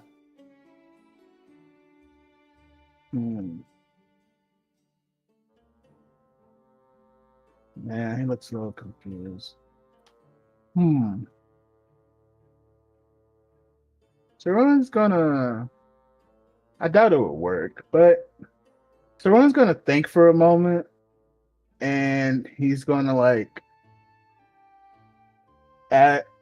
pull out the sword that the witch gave him, and he's gonna think, is there any type of written thing on here, something that I can use to notify him here? Maybe she doesn't like outsider.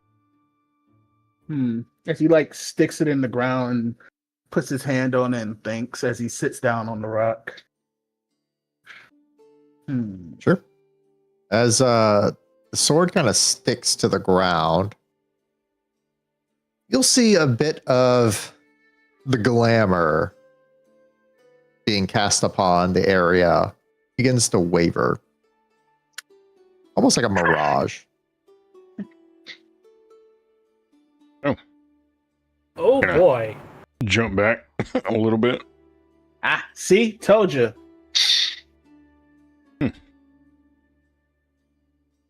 Oh, hey, kitty. As he looks up, he sees a cat on the rock above his head. Oh. As the cat kind of looks at you, you see that the cat has, in the right eye, it looks normal. In the left, it has not one, but two slits for pupils. It just kind of looks at you and then kind of curls back up in a ball and continues its nap. Well, I don't want to wake it up from its nap, but yo, kitty, where is the lady of the forest? Super suit. Where is my super suit? No response. Cat continues to sunbathe. Yeah, just like Sasha, never listens. Cats, I swear.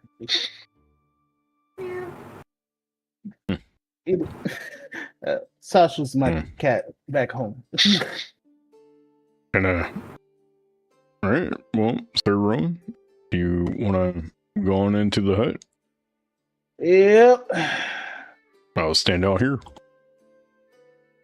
I'm pretty sure I'm making a... This is not so much a hut as it is a gardening shack. I assume it's to be. He like uses the sword to kind of open up the door, take a peek in. You would recall that the hut actually appeared Over closer here. up to where the location of these tracks were. Yeah, I was just making sure nothing was in there. Man, that's a big bird. Yeah, I don't know too many birds with eggs that size, unless Forget the eggs. Look at the No. footprints. what the you see he's standing in one. Normally I'd say breakfast, but I don't want to mess with that. No. Well, there's only one thing. Apparently, the lady of the forest is either a giant bird creature, or B, the house moved. And so Oh. far, I'll go ahead How? and kind of take my hands and kind of feel the egg. Is it warm? Or is it cold? It feels slightly warm.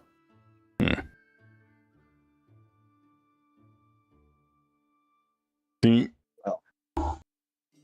I'm going to say that the mom may have just left these here just a few minutes ago. Well, I mean, either way you slice it, we need to speak with her, so I advise we just get comfortable and wait for her to reappear. Obviously not messing with anything that is not ours. Yeah. I'll Me just too, Finn. I'll stand right here, right next to the eggs and all, and I'll try to draw it in my book and all that, and kind of document what I see. Sure. You might After, want to get away once she comes back. And I'll document the footprints as well. Sure. Do my report at the end of the day like a normal human being. I hate paperwork. After about an hour or so, you begin to hear kind of a disturbance in the canopy as like the far off birds kind of are cawing. You hear the tops of trees kind of rustling, followed by a series of thunderous thumps in a rapid succession, like cracks of thunder, but a lot closer. They almost begin to kind of, you can feel them in your chest. As first they will start off, kind of back out, and then a pause. jump back behind this wall. Okay. And then another kind of series. Thump, thump, thump, thump, thump. And then another pause. And then finally, as they get much closer, you see a massive house with legs I knew come it. crashing through I knew it was a Baba Yaga situation. Yeah. the forest. I knew it. I knew it all along. Let's see if this will update. As the house comes stamping through the forest, Hey, it settles right above the eggs. Caesar like flies up out of the way. He's like, "Hey, watch where you stepping." I'll jump back over and all. A monster house? Saw that movie. I tend to leave the Fae and all their weird stuff alone. I don't. So it's a girl house.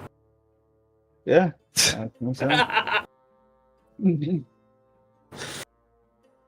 As the house kind of like stamps around a little bit, ultimately it comes resting down with like a considerable thud.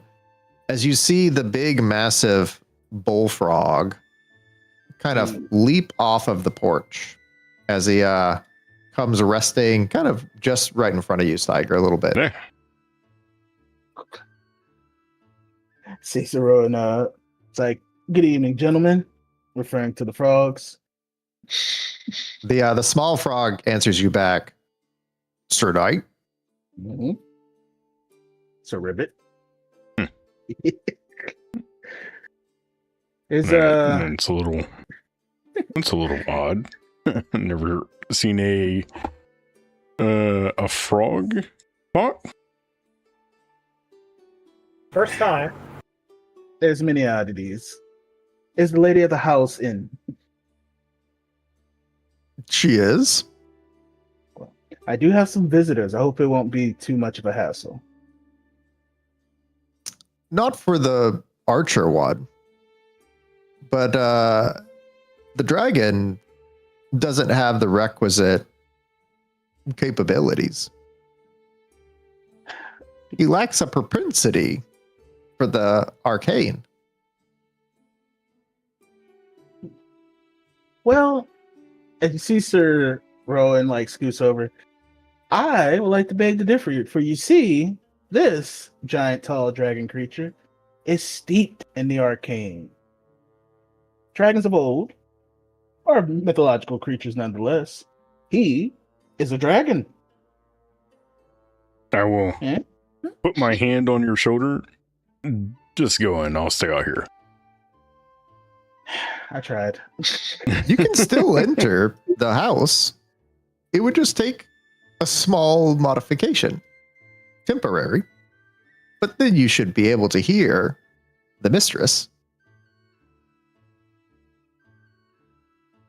What type of Well, I guess modification? Is it to me or to the house? The frog will kind of like turn around and like scoot back onto like the snoot of like the larger frog. And he says, one lick gives you 3 hours. Sir Rowan endorses this. I look at so you have you. a problem with my muddy grippers, but you're fine with frog lick. I Well, look at you, and then I look at the frog.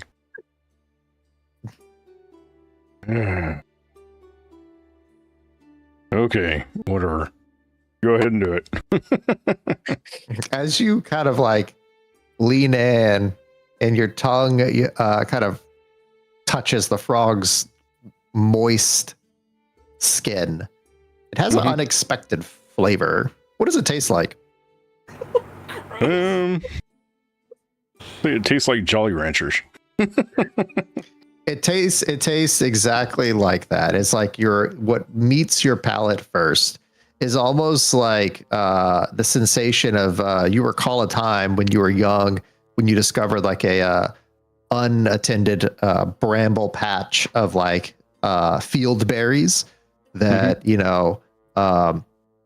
the local neighbor had like basically kind of like left unattended when you were young, and you ate half of the field and you got yelled at for having like consumed half their crop in a single day. You basically ate yourself silly. The flavor kind of reminds you of that field berry taste, like a wild, almost like tart but sweet, nauseating candy like kind of taste. As you kind of see me, I'm just licking the frog. Put the frog down. At this point, Steiger has like picked up the frog and is like licking it over and over. The frog is like, "Whoa, hey, wait, one lick." Hope. A 1, a 2, a 3. It feels like sandpaper, man. All these squares make a circle. I'll be like, Sir, unhand me, sir. Sorry, that reminded me of my childhood. Sorry. I gave up those ways. The frog's gonna kind of like shiver a bit as he turns back around and says, "You can go in now." Okay. It's fine. It's fine. It doesn't bother me. It doesn't. It bothers me. It bothers me a lot. Yeah. So I was going to produce like a little handkerchief, and it's like, here you go. I'm so sorry. So sorry he did that to you. Not even the trolls acted like this. Anyway, He's gonna have to go take a shower. Oh yeah. He was violated today. He was. You gotta knock first. As you knock, the door kind of creaks on open as you see a cauldron sitting lit in the center of the room. A smell of mossy wood and damp lichen permeates through the smoke and kind of reaches your nostrils. It gives you a calming kind of sensation, almost like having arrived at a place that feels at home. Smells like grandma's. Smells like grandma's house. Yeah. Complete with the old person mold smell. I need to update my icon. Said it to last session too. I know, and you know it's funny. I was on Hero Forge earlier today, and then I took a nap. Then I took a nap. I'm an old man now, 32, bro. But Hey, might as well just go out to pasture. I'm saying, just put me in the field and whisper that. What's that song? Keep looking at the dandelions or something. What was it from Mice and Men? Anyway, madam, is he like is calling out to the lady? I have brought visitors. And much in the same fashion as the first time, no response. Oh yeah, I forgot. We have brought tributes, as you see. So, oh yeah, I forgot. That brings me closer to the screen. Saroyan makes his way over to the table as last time, and he produces some I say half of the bundle of quills. Well, you have three. Is it three. one or two? I will give 2 quills. Okay. Sure. It's like, I have offerings from the great Glosson, and I was hoping to possibly ask some questions about our other creature currently rummaging in the forest, if you will give us some time. You hear the door kind of creak as it slams closed. As each you kind of look, it creaks and slowly swings back open. As your attention is kind of momentarily grabbed or diverted, you look back over and notice the quills are now gone. You hear a voice different than last time. This time of a younger, fair maiden's kind of voice, as you hear it call out 3 questions you may ask. No. It's the younger voice. Quick, everybody, hide your firstborn. I was about to say, I thought you said that she was old, but like Older. in a whisper tone, you know. Quick, she can hear everything. She knows us. Ciceroan produces. He's startled by the younger voice. He's like, oh no, this could be bad. I have to be very tactful about what I say. I wish to know the best way to handle the... We don't actually have a name for this creature, if I remember correctly. You do not. Yeah. That's Kaiju filled under. That's my stuff. I did want to know, one, what is its weaknesses for the parasitic mollusk creature that persists in the forest?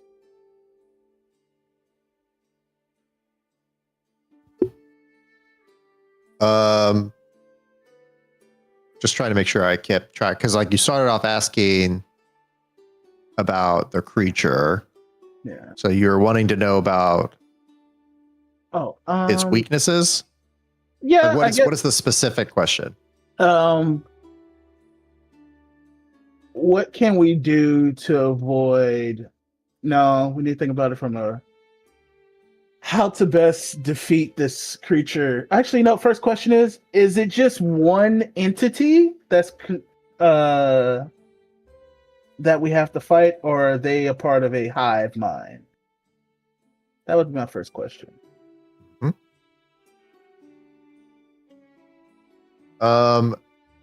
You will hear the voice kind of answer. Many minds, vastly many more bodies, all one directive.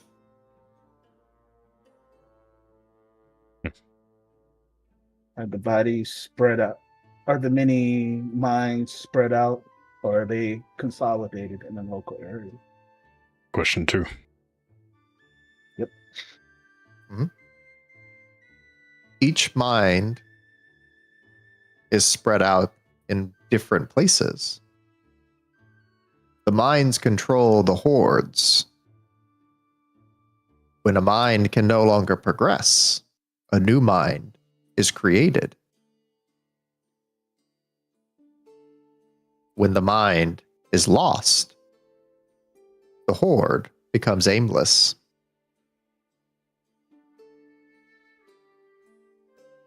Aimless, but they're not released.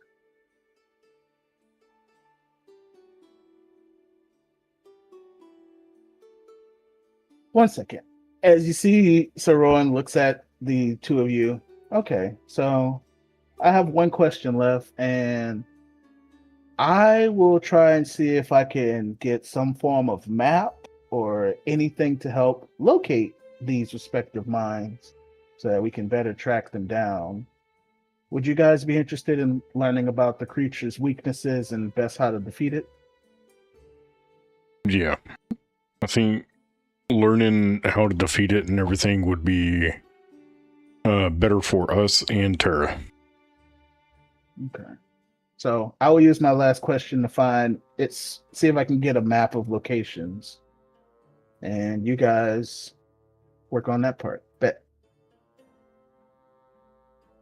Can you produce a map or a way to find said creatures so that we might defeat the mines?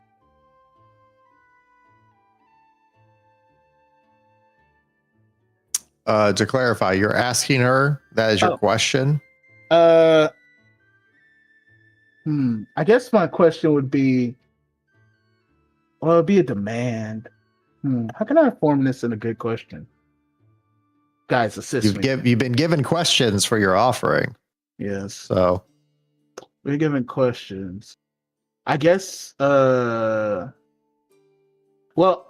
I would say if there's a way that they can help us tracking it, even if I don't get that particular item on this question, which I don't think I will, still the ability to track it is very important, or the potential ability. So I'll ask, do you have a way to provide us, hold on with this. Do you have the ability or way to provide us a map or some form of compass to track way to track it? Yeah. yes. All right. As he goes and puts on the table, how big is this vial of blood? About a pint. About a pint.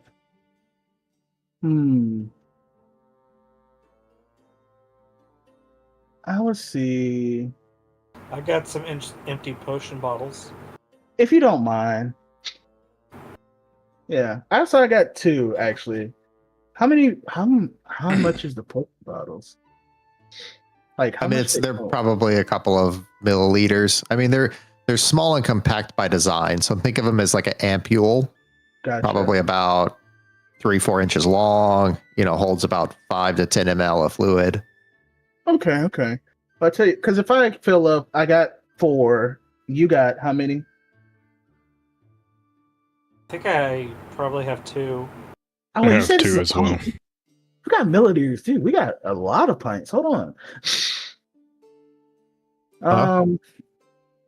Yeah, they're the size of an ampule, so they only hold about 10 milliliters or so of fluid. It's like a baby test tube. Gotcha. So possibly about 15 milliliters, which would be a tablespoon. Yeah, essentially. The question is, I don't know if my offering will be enough to acquire this compass amount. And I don't want to give up the whole entire thing. I'll let you guys answer your questions while I contemplate on what I would be doing next.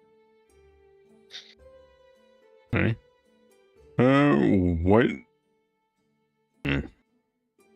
Was it 3 each or 3 total? She gave me 3. Because I gave the offering, she gave me 3 questions. So you put up an offering, and she gives you X amount of questions, I assume. Well, she gives you what you asked for. You asked for questions. That's true. Last time you asked for a sword. That is true. There's 2 things I want, but I don't want to waste all my blood. This is a good resource here.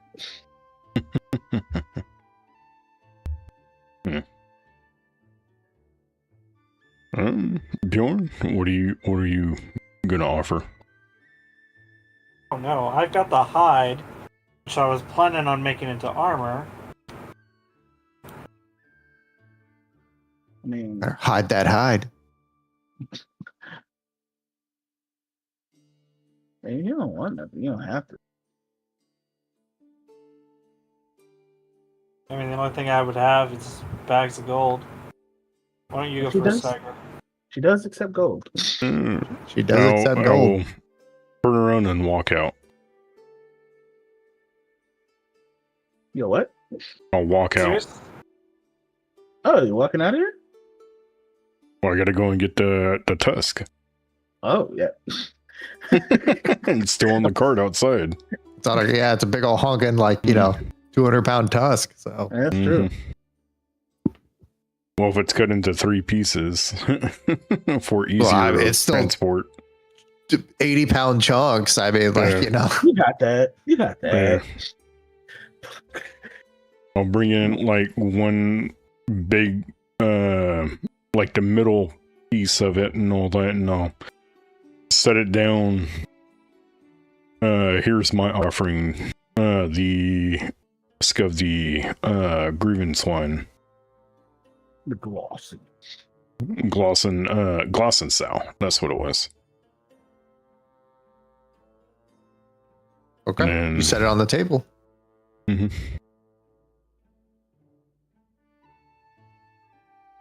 And see, can I get 3 questions as well?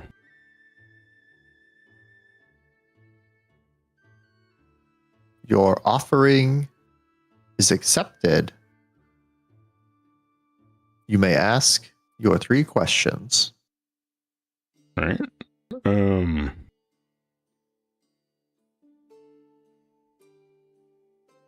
What is the weakness to this thing that Sir Bjorn is talking about? The mollusk.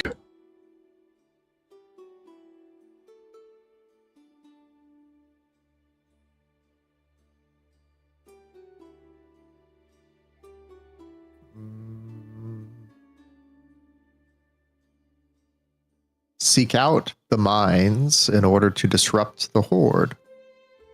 Destroy the mine. Destroy the horde. Okay.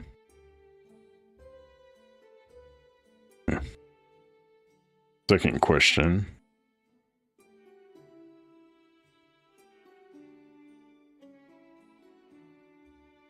What is best to use on the mollusk? Is it physical attacks or magic? What hurts it worse? both are equally proficient. Their strength lies in their numbers and their ability to blend in to their vast swaths of clones. Your greatest advantage is in your ability to correctly identify the mind from the numerous bodies. Okay.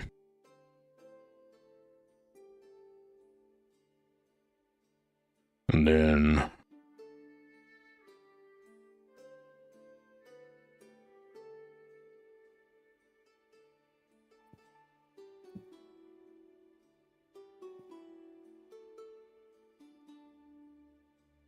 I'll just say for my third question, it's actually going to be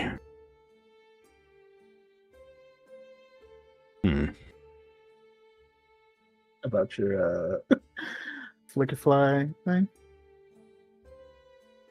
no.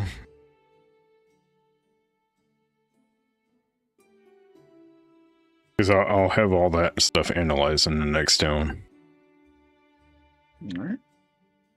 See, what could I ask?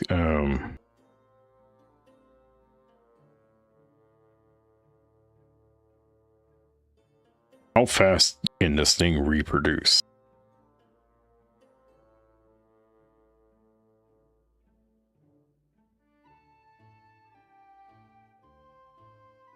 As quickly as they can find suitable material.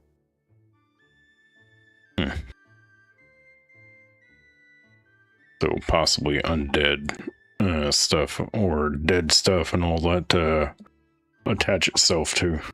Okay. You didn't say host. Host implies living, so yeah. Bjorn?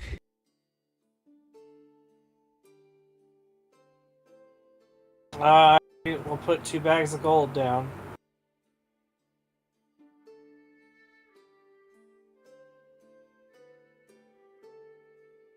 As you set 2 bags of gold onto the altar, the cauldron bubbles.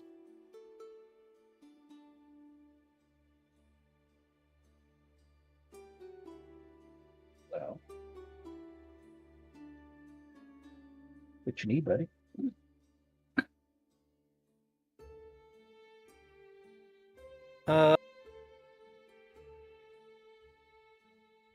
I am looking for some magic materials. Do you have anything that I could exchange for these?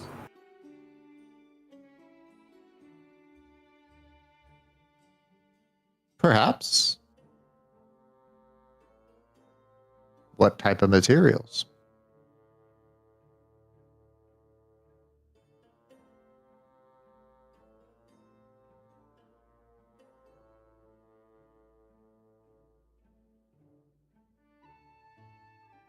Potions, elixirs, that sort of thing.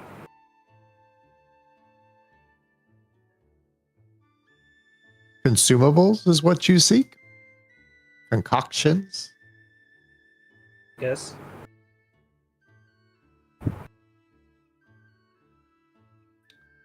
Yeah, 2 bags of gold. Mm-hmm. Roll a 2d20, please.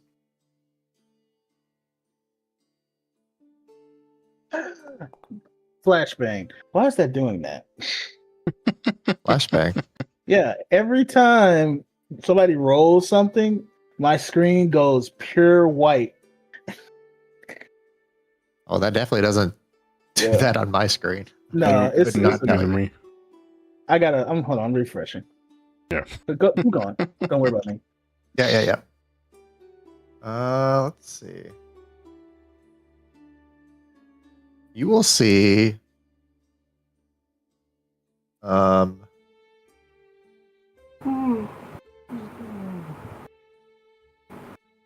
She will say, your request has been fulfilled.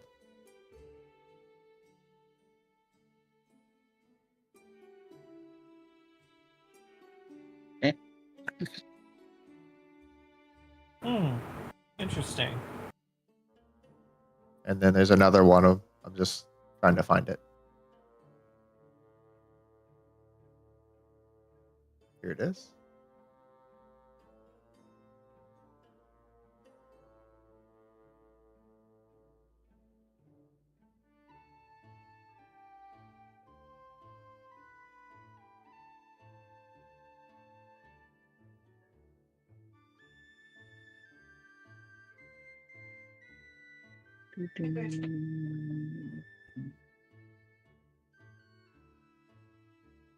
Okay then.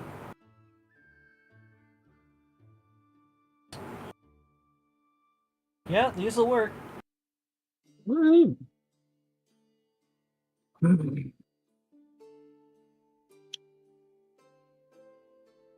No.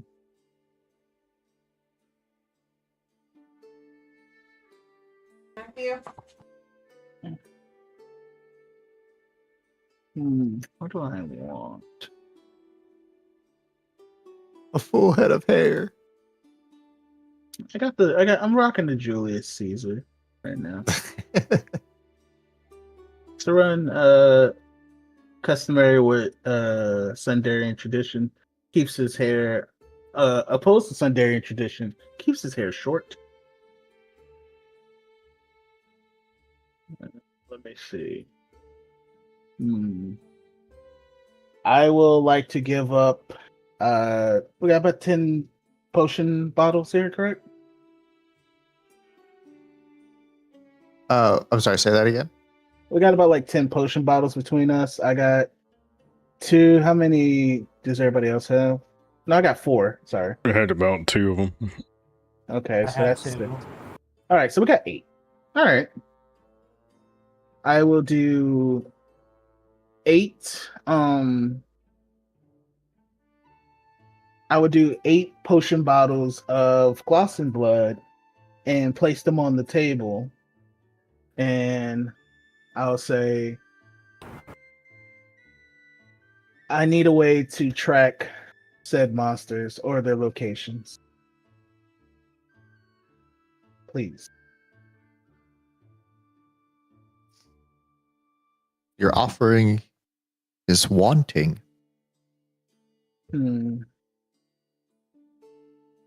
Theron's gonna reach in. He's gonna pull out that flicker fly stinger that he had previously.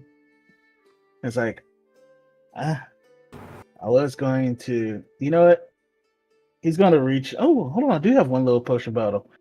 He's gonna just get whatever is, I don't know, get some blood from the flicker fly thing. I already have one. Never mind. And he's just gonna put the flicker fly tail on the table as well. Okay. So you had eight of the ampules of the blood. Mm-hmm. Okay. That would probably leave you about. Let's see. I was like, if it's milliliters, we have a lot. If it's liters, we. So each one, you said 8. Mm-hmm. You have about 3/4 of a jar left. Okay. I can live with that. And the tail, as you said? Mm-hmm. Yep. Removing it from my loot table. She will say, for this level of offering, I can give you one glimpse. If you wish to know more, you must give more.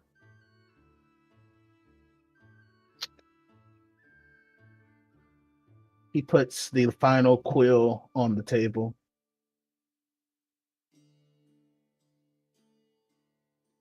You will see that the quill begins to reduce in size down to a spinule as it dips into the one of the ampules and kind of like begins to write on a piece of nearby parchment. It starts to draw kind of frantically, redipping every so often. It makes out what appears to be a map of like the local area, of the known kind of area, not just like, Hampshire. As you recognize plenty of spaces, you see, where you're at. You recognize kind of like the area that Steiger, indicated that he came from. You recognize your hometown, the mountains to the north, the Isles, some of the desert area. And then it goes over to like an area that you don't recognize, past the boiling sea, past the pirates, cove, and it marks an X.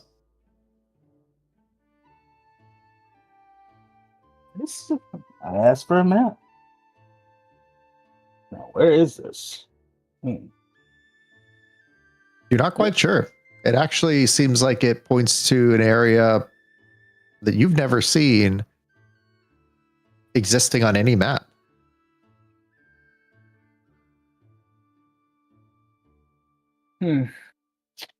Might have to confer with some cartographers and maybe mages. This might be a major druidic thing. As you see, he holds up the map to Bjorn and Steiger. Does this look familiar to any of you two? I don't look at it. No, I always thought it, the land that we were on always ended before that place. I know you didn't ask Bjorn, who grew up in a forest. I was about to say, my Hey. response was gonna be, it looks like a piece of paper. Fair enough. Fair enough. Well, as we inch and creep closer to civilization, maybe I'll find somebody else aware. I did want to take Ronan takes a moment and he looks at the table. Is there like a bowl around, something that he can pour blood into? Sure. He's gonna pour the blood into one of the bowls, and so he has about half of the Glausen blood left.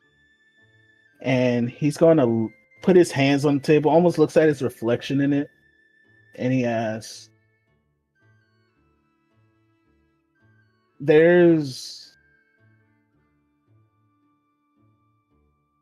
There's power in blood, and in my family's history, there was a way to unlock one's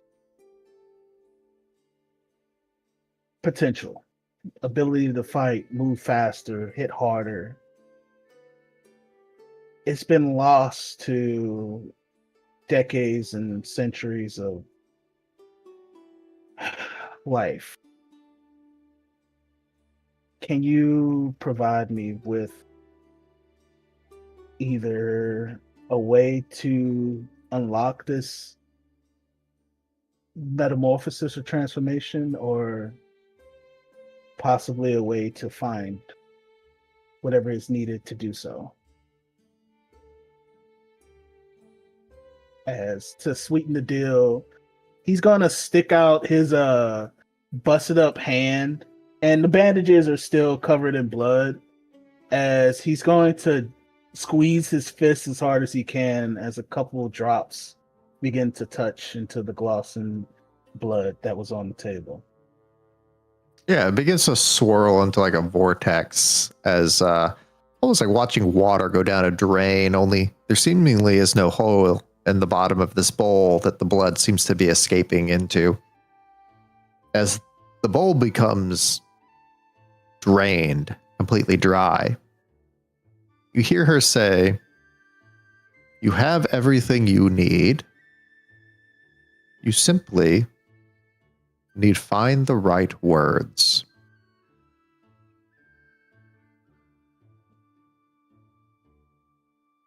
Sir Rowan doesn't fight it. He nods his head and steps back, almost disassociating a bit as he tries to figure out what does that mean?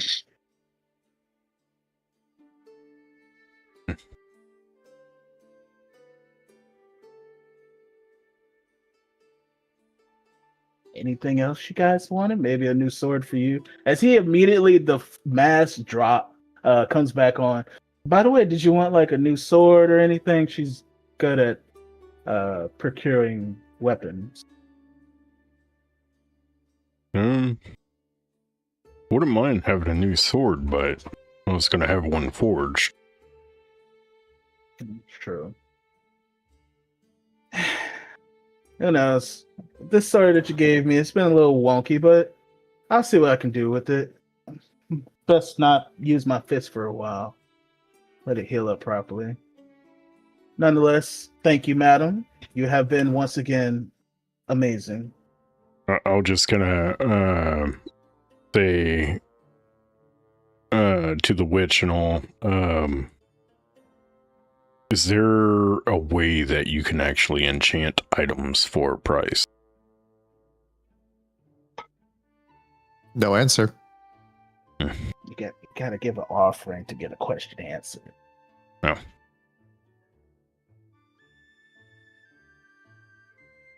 It's kind of she's very transactional. I'm not gonna say anything. I mean, more or less gonna just start walking out then. Even though I'm all over the screen. That's funny. Yeah.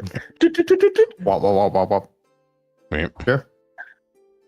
As Steiger kind of takes his leave from the door, I'm assuming Bjorn, you're following suit. Mhm. Okay. And then you as well, Sir Rowan? He's gonna just still stomped by finding the words necessary. He's gonna begin to leave, and he's gonna ask, is there a way we can get in contact with you if we need you later on? We are leaving this area. No answer. He goes over and he's like, you know what? I'm out of loot, but here. He did this in his free time. He doesn't necessarily know what the witch looks like, but he likes to draw people, so he did 2 pictures. One of like an elderly hag witch with a cauldron and the stereotypical 3-eyed raven on the shoulder and all that, and then another one of this like almost ethereal looking fey woman, almost like a fantasy drawing. Is like 2 artworks for a simple answer. Do you accept?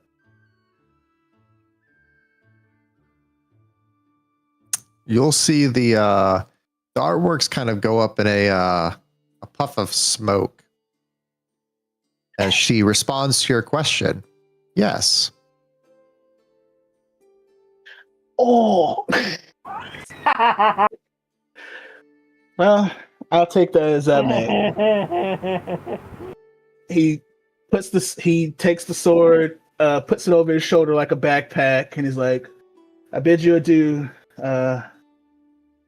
We never did get your name. You know what? What is that for? Basically.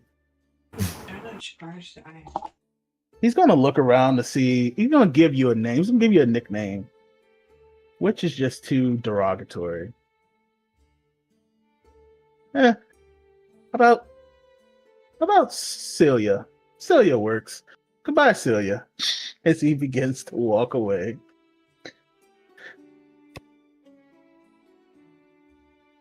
as he makes it outside. I can't. It make. Oh, yeah, it does. Yeah.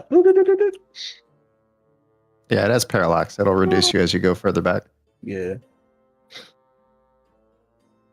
I will pull y'all back to here for a while. Like outside. I should have asked for some time. Dang it. Do we want to take a break real quick? Yeah. Sure. I gotta We get the kiddo in might. bed. We might even. I was gonna say we might even cut this week's episode. Not right now, but we might cut it like short this evening, just so I can have a chance to prepare the other maps before next week. But I have enough for the next rest of session. Okay. Yeah, there's no. But yeah.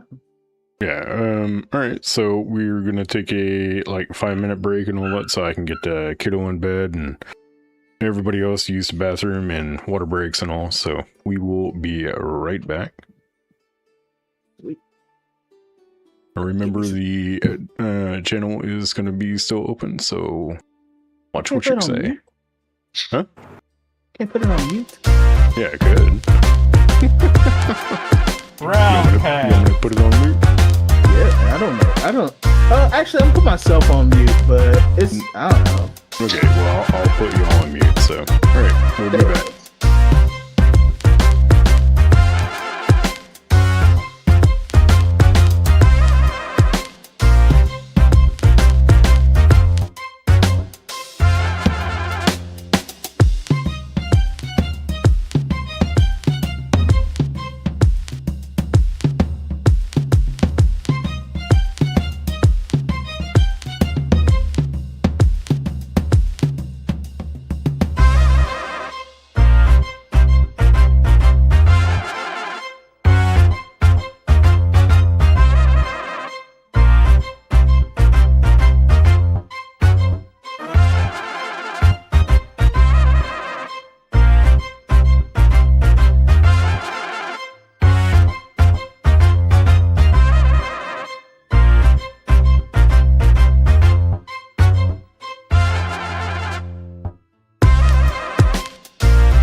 Anybody else back yet? Or no? I'm back. I just got back. Okay. Right. So just waiting on Xantus and Goken.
We're all back. Not quite all of us. We're waiting on Goken. Yep.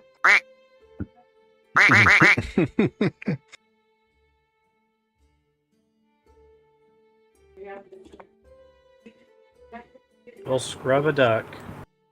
Mm-hmm.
Sounds like everybody's back.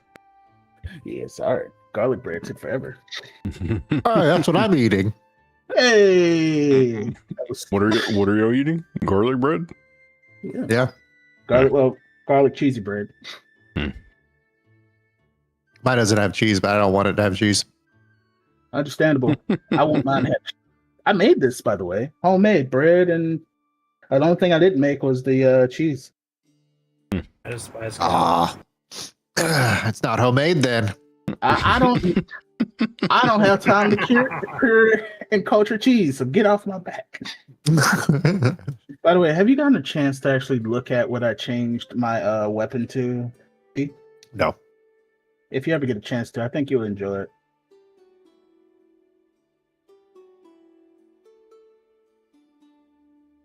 Oh, the Knuckles. What does it read? Ah, I see. Thoughts and prayers.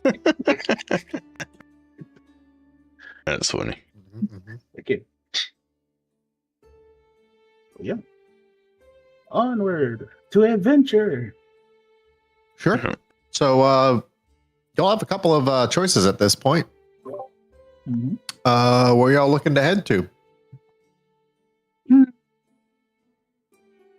Well, I guess we gotta go to Lady Terra, but I also want to check out the church. What do you guys want to do? I mean, you said you wanted to check out the church? We can go and check out the church, but Lady Terra is actually in the other town. She's already there? Yeah. Yeah. Wait, oh, snap. It's in the message, She didn't sign it. That's why I didn't know. I was like, Yeah. oh yeah, she's the one that gave us the scroll. Fair enough. Mhm. All right, that's on me. We have already set out to investigate in advance. The adventure, the hunting guild quartermaster said, "Oh, Tara left you a couple of notes." Fair enough. I thought, she left us a couple of notes. Oh, okay. Well, somebody she knows is there. Nope, she lived there. All right. Well, I'll say we can definitely go to church then, if that's all I want. Yeah, I mean, we can go there and see how everybody's doing. Sure. I'm going to be more or less kind of moving this cart around with the donkey or whatnot. Donkey! If we're going to be traveling to the town, you think we need horses? Yeah, we might. Well, I ain't got money to get horses, so I guess I'll fly. I assume y'all were just hoofing it. Yeah, I think we might just hoof it. We don't have I don't have enough money, at least. Yeah, I only have 2 bags left and 9 coins and 1 handful. Ooh, I got money. Must be nice, having money. Man, this is a stark difference from old docs. Feels weird not having a bunch of money. That I did nothing with, mind you. Yeah. I mean, use it or lose it, right? Well, I'm just happy we didn't get to what I was planning on doing with all that money. World domination.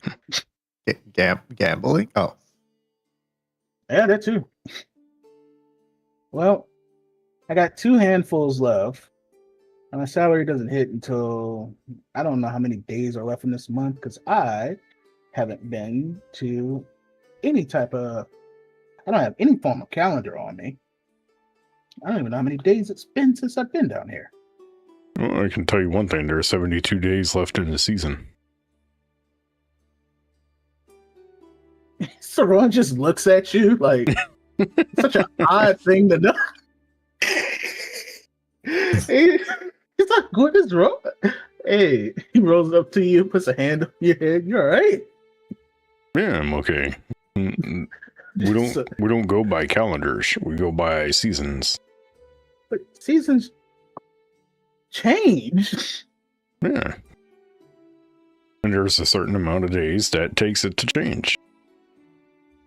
Like literally, last year we had a heat wave. We didn't have what? Oh my god, that is. Oh my Lanta. Yo, you stumped me. You have officially stumped me for the day. Like, go by seasons. There's so wrong. Well, anything you want to do, Bjorn? Sir Bjorn. I mean,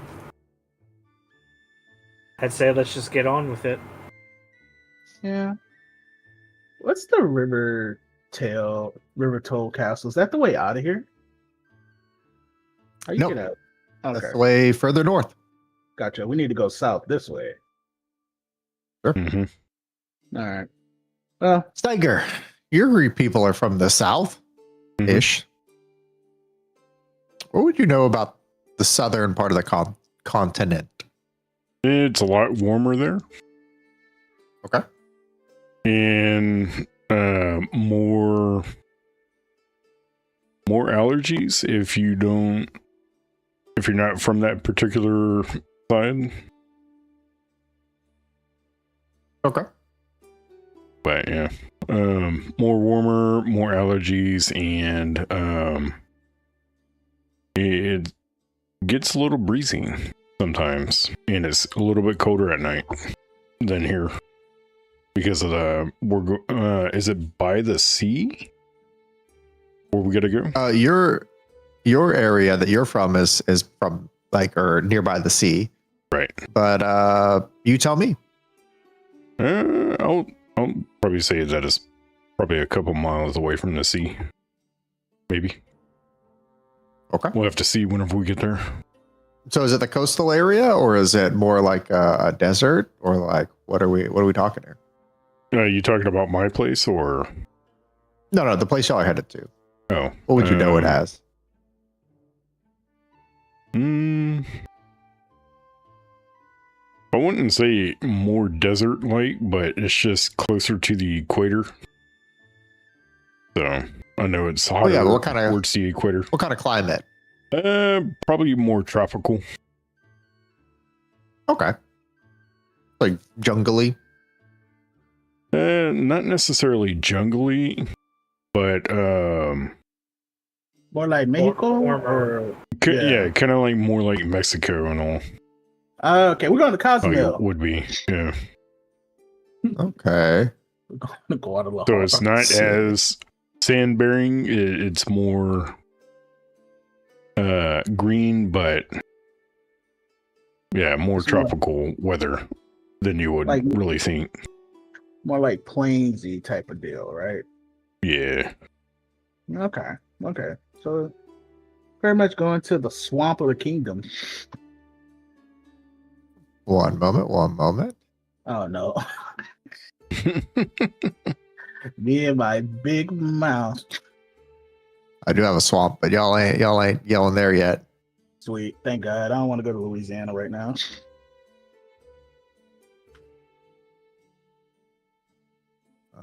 Just need to do this. Drag that here. And let's go ahead and edit.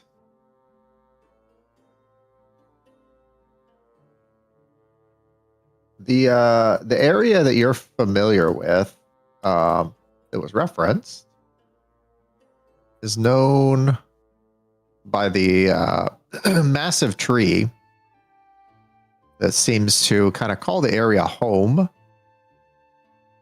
It's taken on a name of Yggdrasil.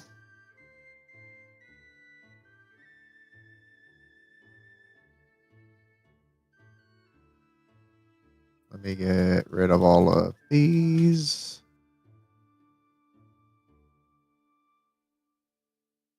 I'm just having to get rid of all the markers that were from the old map.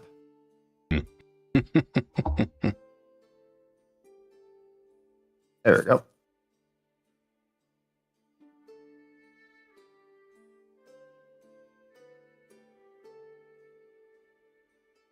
Is this Vesper? You would see that the area of Vesper is... One second.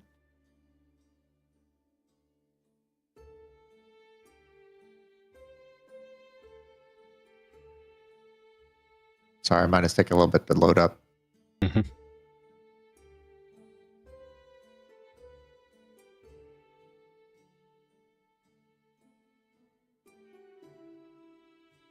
Like the little boat that's coming in the dock and then takes off. That's awesome. Vesper will be like right around here near the base of the tree. Why Mhm. can't I click? Oh, there we go. Exactly.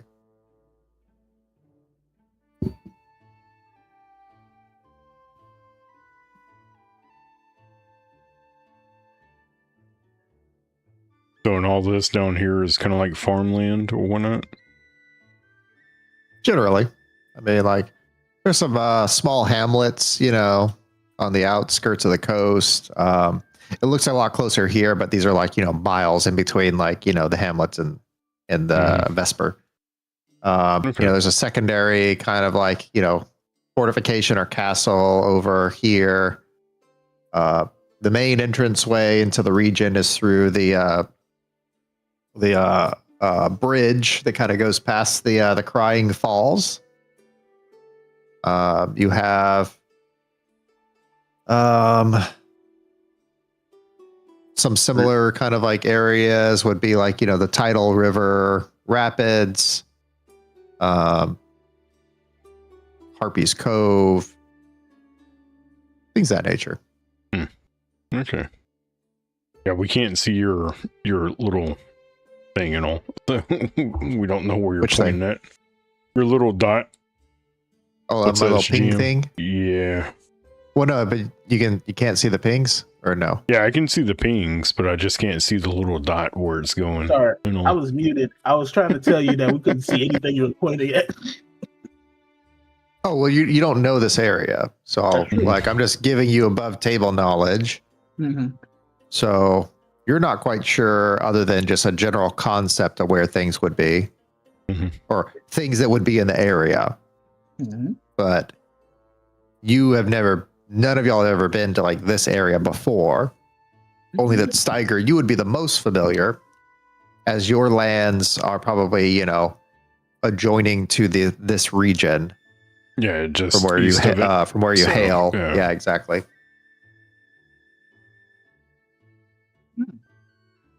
Man, I'm pretty sure that I've heard tales about Vesper and all, and people coming in to trade with our people. Yes, sir. Yes, sir. Sure. Where y'all as y'all kind of arrive, or I guess we haven't sorted out the travel question. How are y'all traveling? I'll be with the cart, Then once we get finished with the cart, we'll turn it into the guild place here, or take it back to the guild in Hampshire. I mean, it is quite a ways away. I mean, we're talking weeks of travel. Okay. So, are y'all legit like just hoofing it there? Are y'all hiring a porter? Are you hitching a ride on a caravan and paying for, transport? What are you doing? So Rowan's gonna tell them, all right, y'all, here's how we travel. He sticks up a thumb as he's walking. So when we see a carriage coming by, we offer our protection and services, and we get a ride to the next town. We keep doing that. Huh? I'll see if the guild master has any any shipments going back to Vesper, if they came into to Vesper or to Hampshire in the first place and all. You would kind of indicate none at this time are heading that direction. All right. Okay, well, I would probably tell them just to hold on to my few pieces of ivory and all, and Okay. I'll be back to it. You have them shipped here. Yeah, well, that would probably cost a lot of money. I'll just tell them to hold on to it for now. Fair enough. We should have stopped at Ladies Terrace old place to see if there's any provisions that were left. Oh well. At least we got breakfast this morning. It's better than walk. Trust me, you don't want to be walking on an empty stomach. Made that mistake. It's not a good time. Yeah. Well, I mean, we got to find Y'all would- Hunter here. Yeah, y'all would take approximately Take us a month. the better part of almost about a month or so to kind of like make it cart in tow into like these lands. Mhm. Hitchhiking along the way. Mhm. Let's see how bad it goes. I need each of you to make a duality roll, please. That's a Okay. D10. How do I do- /DR. Okay. R/DR. Nope, just /DR. Okay, bet. All right. Let us roll. 11 with hope. Okay. Oh, we got a crit. That 16. is not too bad. First roll of this game. Nope. No, it's not your first roll. Is Yeah, it's it? his I think first it is. duality roll. Yeah. Yeah, first duality roll. So, Sir Rowan, Mhm. the road is a harsh mistress, Yep. but your company keeps you in high spirits. Some things go poorly for you in this month. What were they? First thing first, when transitioning from cart to cart, we ended up being attacked by some wolves or bandits, and one of them slashed open my cape, so I had to sew that back up. One of them bit my arm, which made it take longer to heal. And then as we kept progressing, at some point, ran into some heretics that was telling me about some What's-a-Who's-It entity or whatever. I wasn't paying attention. And now I just sit floating in the back of a cart, head in hands, waiting till we get to the next town, because I am dying of sheer boredom, as well as I have yet to receive any type of news where we're at. The worst of the attack wasn't even, Mhm. the rabid dog biting your arm, making it take longer to heal was unfortunate. The bandits slashing your coat, bad, but you can always fix that. Yeah. But it was only days later, still only a week into your trip, that you discovered that mangy mutt transferred his goddamn fleas onto you, and they have plagued you the entire ride since. Yeah. Without adequate access to, proper soap and cleaning products, you, as try as you might, you've been unable to rid yourself of the affliction. There's one way to rid myself. Good old fireball. You'd have to take all the hair with it. But there is.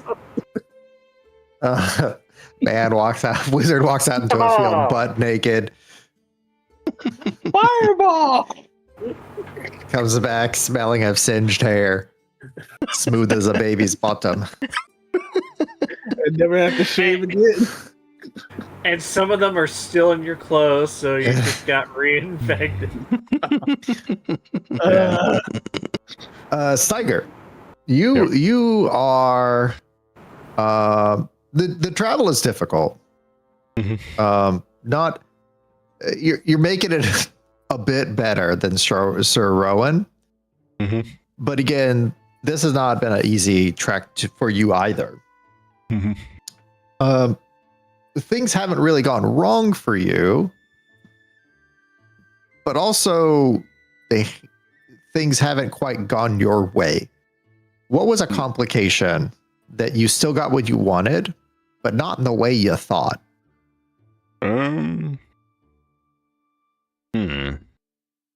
It can affect your finances in terms of like what you how much money y'all spent in order to get here. Food, travel, lodging type issues. It can affect the items in your possession, whether you lost something, something got dirty, or caused you duress. It can affect your overall image in terms of in the public's eye, a story or rumor came out about something you did along the way. What was it? See. Let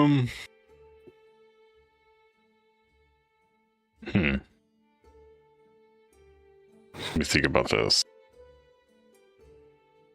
Sure. While you're thinking about it, we can move on to Bjorn. Yeah. Go ahead. Bjorn, this is an open wide world. You have kind of set out for the first time and seen things that you are unfamiliar with. You didn't realize how big the world truly are. Everything seems to be a new adventure, a new sensation, new things all around. You've tasted animals that you've never tasted before, hunted game you've never seen before. Life has been good. You are feeling like you're coming into your own, having set out after leaving the forest. Something particularly useful you've discovered along the way. What was it?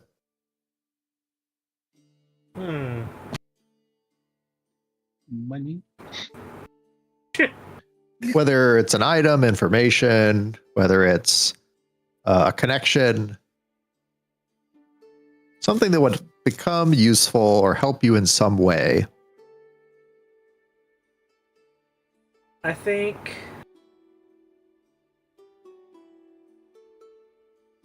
information.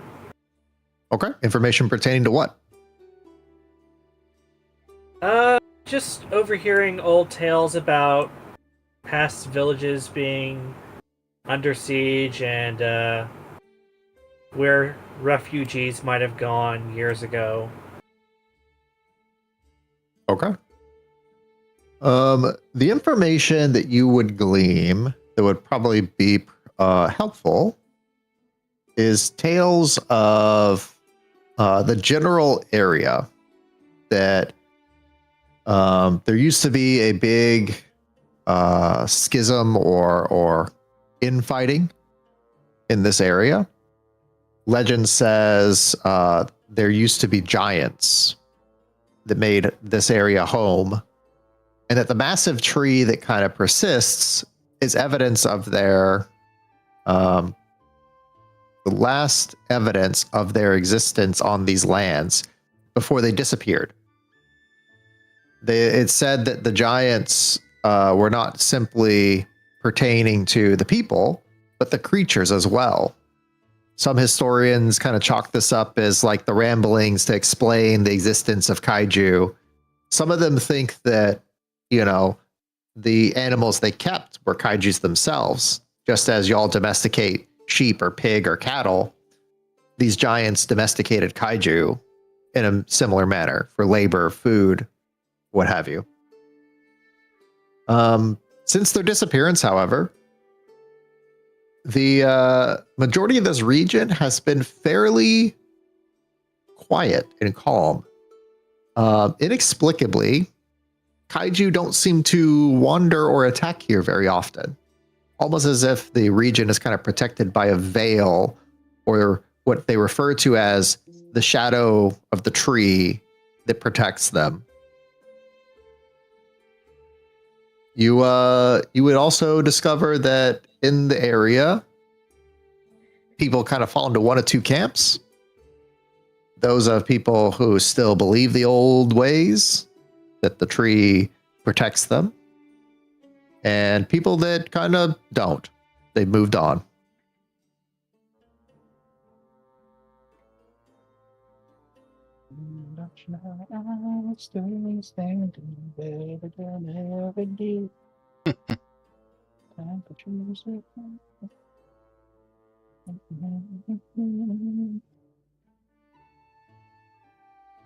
Okay. Well, I got knowledge. I got knowledge. Oh snap! I thought I was on mute.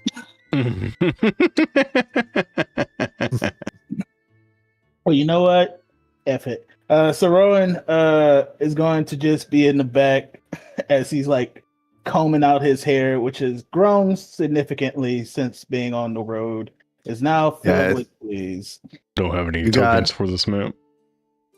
Yeah, I'm about to place y'all 1 second. Okay. Not only that, but you Sir Rowan kind of look like Look like you just got off the island on Castaway. You're looking like pretty crazed at this point. Beard is like 3 times in size. Yeah, 100%. You are looking. If you didn't have on robes, you would practically be a beggar. People would probably like treat you as one. Yes. As y'all reach the tier fall that kind of signifies the starting point of this region. Okay, so on the way through, my hand strengthener got broken. I would have to replace that, and the 2 quills got smashed to pieces. Okay. You come to find out during the course of that bandit attack that inflicted Sir Rowan with fleas, as y'all ran the bandits off, killing some, you turned too slowly to see one of the bandits running off with both quills, like one in each hand, as he's just like booking it. Mm-hmm. You never did catch up to him. He disappeared into the forest. Okay. But all I'm saying is we didn't have to kill the 3. Like, you didn't have to do. We could have just held them captive. Okay. He starts scratching his head as he's talking about the like a dog. Yeah. It's just like, and then why is my hand is Fenrir keeps a wide berth for Sir Rowan. He's had fleas before. He doesn't like it. What's this? Is that a smell or something, bud? What's going on? Jesus, man. I don't know if it's the humidity, but I think I might be getting razor bumps. What the? Is this a flame? That's it. You just see him start coalescing a fire in his hand. It's the only way to get rid of fleas. No, that was... only one way to know for sure. No, I don't want to blow myself up. Yeah. Yeah. Maybe we'll find a waterfall and I could take an actual bath. You know what? Where are we at? You are currently sitting at the Tearfall Falls. Finally, Cicero is gonna like lift up and fly over towards the waterfall and give himself a shower. Roll a strength check for me, please. Oh, my favorite. Duality, yes, sir. Right? No, strength check. It'll just be click on the strength thing. Yeah. Okay. Yeah. Just roll. 21. Yeah. 21 with fear. You are successful in resisting the powerful force of the plummeting water. However, it blasts clean off the rest of your tattered cloak, including half of your shirt, leaving you literally with just pants and the tattered rags of half of the bottom half of your shirt. As you come back soaking to the caravan, both Bjorn and Steiger both look over and say nothing as they just watch you walk soakedly back to the cart. I'll turn my head and kind of snicker. He just throws water at you. I actually would say something. I'd say, did we learn something valuable about baths? You see, he's going to take the last bit of his shirt and throw it at you. I dodged. It's like, I ought to throw you in there. I'll hit my chest and all that, have my armor fall away, take my purple tank top off and hand it to him, then put my armor back on. No, it's fine. I actually have. It sucks because we're not in a hot climate. As you see, Soroid opens up his pack and he has 3 clothes: castle wear, which we're not dealing with royalty; regular travel clothes, which his cloak was a part of it, and now he has his winter clothes. So he's just going to take the long sleeve underlayer, and he's wearing like a Under Armour long sleeve right now. So he's like, great. You know what? The worst part is this thing just keeps heat in. He sits down, mad. And the worst part is, any of you got a knife? I got a sword. Fine. He's gonna try and like chop off this mane around his face and head as we're going across this bridge. Oh, you want something like that? I'll just pull a scale out and give it to him. It's like a razor. I'll take it. Yeah, it's like a razor. All right. Good. I don't want to touch the top of my head because I'll just get it done at a barber, but at least clean up the beard a little bit. Presentable, somewhat, maybe. Man. I really like that cloak. I mean, you can always get another one made. As long as I have these. You see, so the cloak has 2 parts. It's the part that flew away. The top part is almost like this. It almost looks like animal pelt. It's almost like rolled up animal pelt. And you see it's kind of connected with a gold chain. And on that gold chain is the medallion of the lion. It's like, at least this didn't fly away. As he moves it forward, it almost looks like a snow leopard print. As it's a hood. You see as you kind of like hold it up, you see a couple of fleas like jumping off for mercy. He's like shakes it hard. He looks through each of his, like, been having the fleas in there. I'm gonna just put this in my pack. This is very sacred to me. That's what the campaign is going to be about against the fleas. Basically. So yeah, Soroin he's got his armor off. He's in robes and a long black sleeve shirt, and he's just gold chain on his chest, just chilling. Like, when we get to the next town, I hate this travel so much. Deal with the fleas in the north. Only when it comes down south, please. As y'all kind of arrive past to the other side of the bridge, you can kind of see you get a good survey over the rest of like the land. So where the bridge is essentially, it's kind of over in this area here. Mm-hmm. Right there. Were you on a different map than we were? So. Yeah. Like, It didn't pull up yet.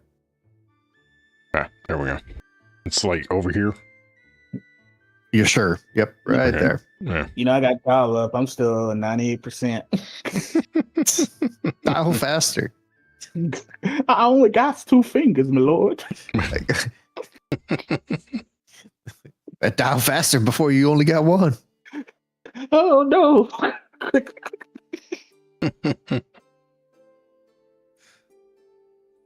Oh goodness. I'll take your word for it while we wait for mine to come up. Oh, wait, what am I doing? I have the power of technology. Let's open up Twitch. See That's- there you go. Now you're cooking with gas. You kind of see the lay of the land essentially as you see the massive tree. You see the valley that kind of comes thereafter. There's a couple of different spots that you can kind of point out. A small kind of like defensive island. Okay. The massive tree that seems to have like the town nestled in between its roots. The hamlet that kind of sits beyond. And as you kind of follow the river, there's a couple of different like spots, that seem like they're uniquely positioned for like the geography. Gotcha. From where you're at, it'd probably be about a day or so to kind of get to the village. What are you wanting to do? Darren's gonna I assume we found some people that are allowing us to be in the cart, right? Oh, it's your cart. No, I thought we had. Misunderstanding. I mean, I thought we had. We was hiking it. I didn't know we had a cart. Well, y'all were dragging the bus or whatever, right? Yeah. Okay.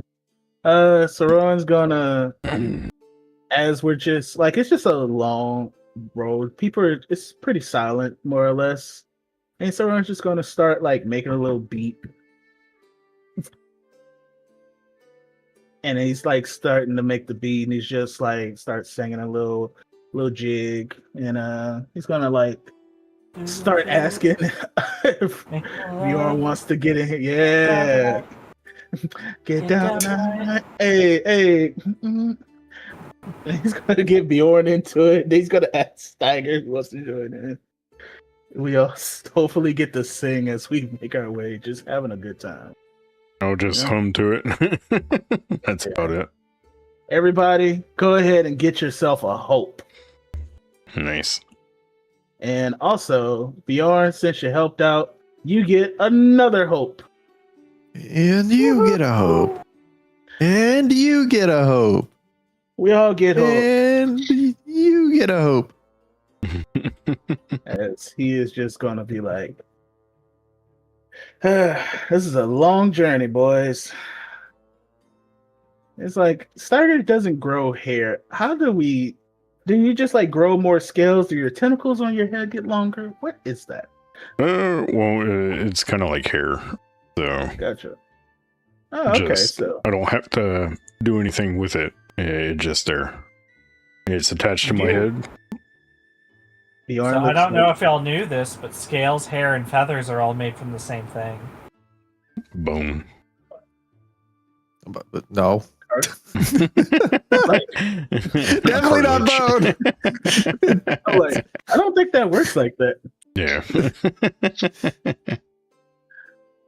But what was I saying? Oh yeah. So Bjorn, do you have like are you a fairly, how do I put this? Are you a hairy wild man? Like how do you look? Good there, Bucko. I mean, I've got matted hair. I wouldn't call myself hairy, but But it's like, I think when we get in town, I think we all. I don't know why. I just thought of Steiger with like a big old beard. Maybe we should all go to like the barber. We could look a little bit more presentable. Really never been to a barber. Maybe get your scales polished. Like do you shed or? Yeah, they use the angle. But... They use an angle grinder. Yeah. We get an angle grinder to you. No, polishing wool would be better, I guess. Yeah, get some grapeseed oil on you. I think that'd be a good. Yeah. Downside, we don't have any money. Well, I don't have any money. Yeah, only have like 2 bags left, so I spent my last 2 bags at the haircut. Yeah. Spent my last bags to acquire the quill, which I still have a quill and half a pint of blood. Yeah. mhm. Saroan like absentmindedly starts thinking, what the heck did that hag lady mean? Maybe there'll be some good work, cheap work. Well, Yeah. I'll just tell you one thing, fellas. You're an amazing group, amazing bunch of guys that help us out and all that, and I kind of respect y'all. Kind of. As well, I kind of respect y'all a lot more than I was Just a little bit. at first. So I use Soldier's Bond, so each person gets 3 hope. Hey, I'm full on hope. But thank you. Let me go ahead and hit that. So there we go. Excellent. That means I get to spend some fear now. Yeah. Steal it. Let's Steal see. it from me. 1, 2, 3, 4, 5, 6, 7, 8, 9, 10. Whoa! Our cart breaks down. We get attacked by a Leviathan. And Bjorn dies instantly. No! Anybody but him, please! Take the guild master instead. I will bring you to him. I'm going to start a thing. Remember when Start we a was traveling? nice, lovely countdown. Yeah. I don't like it when he does that. Yeah, literally, boss, He makes it sound so ominous. for real. A I literally nice, lost my lovely, third- jubbly countdown. I'm gonna call it Stuff Happens. As we make our way down the Galveston, of course, something happens.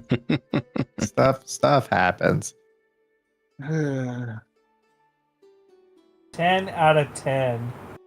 Yep. You don't know what that No. means just yet, but you'll Not find until out. we get to 1 or 0. But you'll find out. We'll find Stuff out. happens. Okay. Mhm. We're all headed. Well, if you can just do me a solid and do the little thing, where are we at right now? We're You up are here. at. Yep. Here? Exactly. Tearfall Falls. Okay, so we're like here, or here. No, You we already just passed crossed it. over. Yeah. Right. Gotcha. We'll be going around the mountain. We come. We'll be coming around the mountain when we come. He's gonna. I don't know. What do we? I say we just beeline it. Maybe go to this town if we can make it. No, not that town. There's no town close by, is there? No. About a day away. Stay away. I say we Dawn, we ride. Yeah. Ride till the dawn. Dutch, we gotta go. We gotta go, Dutch. We got some jelly. That didn't end out so well for him. I don't know if that's the one you Yeah. want to embody. Nah, that's exactly what I want to embody. As a matter of fact, you see Saroan looks through, he's like, I don't know what that one's from. Red Dead Redemption 2. Oh, okay. Yeah, I've never played that game. What? He don't make it in spoilers. He don't Spoilers. make it in the end. I mean, you played Red Dead 1, you know he doesn't make it. I didn't play Red Dead 1 either. You know what? That's your new thing to do. You got to play Red Dead 1 and 2. But, what was I saying? Oh, yeah. So Rowan's going to reach in his big travel bag, and he's going to pull out a cowboy hat, like a nice little cowboy hat. You see, it's got almost like fur ribbon around it, and he's like stands on top of the cart. Well, gentlemen, I say we go that way, as he just points to the direction where nothing is in front of us. That was it. I just took the hat out for the bit. That's all I got. All right. I'll start moving the cart as he's still up there. It's like, ah. So which way were y'all actually headed? We were heading south, like going through here. Okay. Yeah. I said Oh, we okay. don't. I said we don't go too far inland. That way we don't have to. Well, we got to watch ourselves either way, I suppose. You want to track alongside the river? That way we can get water and fish if we need. Yeah, I mean, we're gonna like be about here so we don't cause like Yeah. yeah, kind of like a mudslide or whatnot. Yeah. I get you. We've had So- enough mudslides this week. Hey, remember that mudslide 2 weeks ago when Sir Bjorn got I trapped? told you I was gonna milk this joke every chance I got. This man is getting so much mileage out of it. You would have thought it was a Tesla. Anyway, Yeah. Womp womp womp. Sure. So y'all head kind of south. You make it to like the first of the roots of the tree before you hear like a noise kind of coming from above.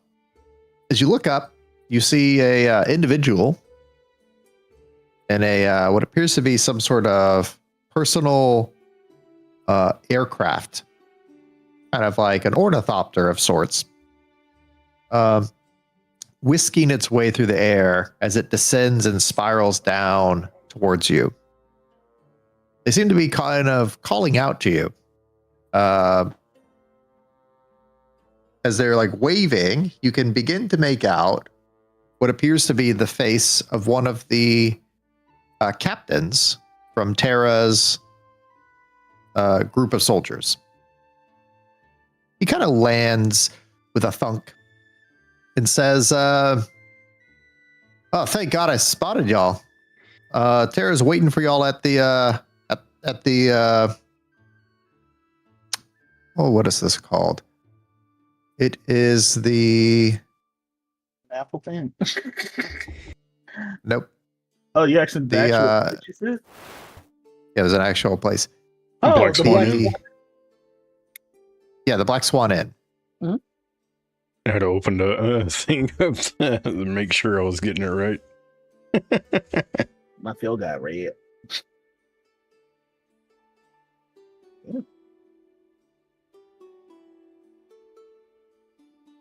All right. Well, But y'all, I mean, he's gonna kind of look you up and down. He's gonna say, is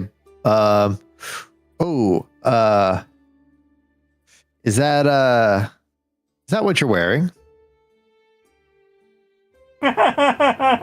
He's talking to who? A lot of you. All three of us? I all still three, have yeah. my armor on, so I'm in. I just got my long sleeve and robes on. It's like, we haven't even had a chance to take a proper shower. Right. Don't act If I bring harsh. you to Lady Terra looking like that, I'm pretty sure it's not going to end well for the either of us. I guess the incentive. how about you? Once we get into town, you show us where the closest clothing store is, so we could actually buy some nicer digs. Oh, well.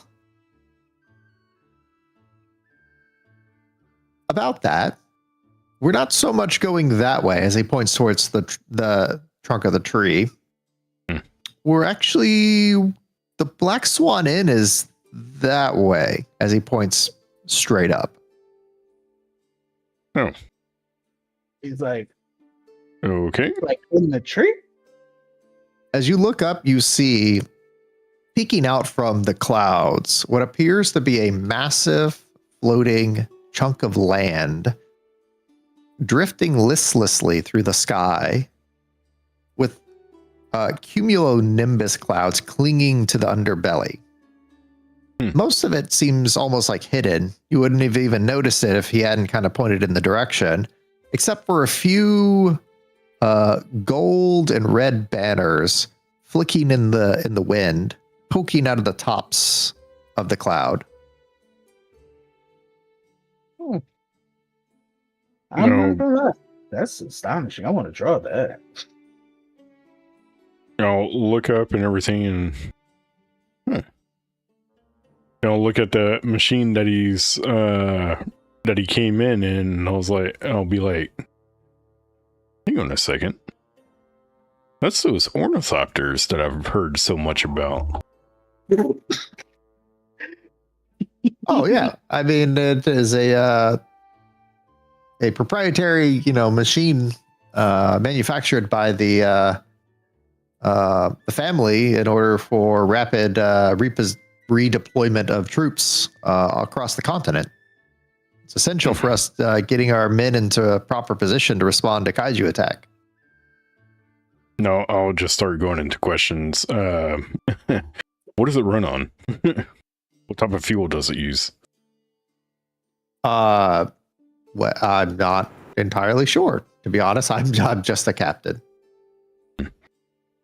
How many people can fit in there? Well, in this one it only is a personal one, so not that many. However, we do have much larger class ones available to transport large quantities of soldiers. Can this hold my ivory tusk? Well, I wouldn't see why not. Can it take the whole wagon up there? He's gonna kind of scratch his chin a little bit. I don't know about a wagon. That might be a little too large. I think I could pick up the weight, but it's more of a size issue, really.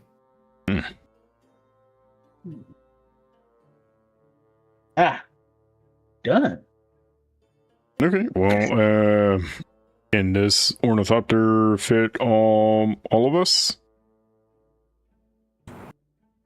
This one? Oh, no. However, there should be another one coming by here shortly, as you see him take out like what appears to be like a tube, and he like pulls a little string out from the bottom of it.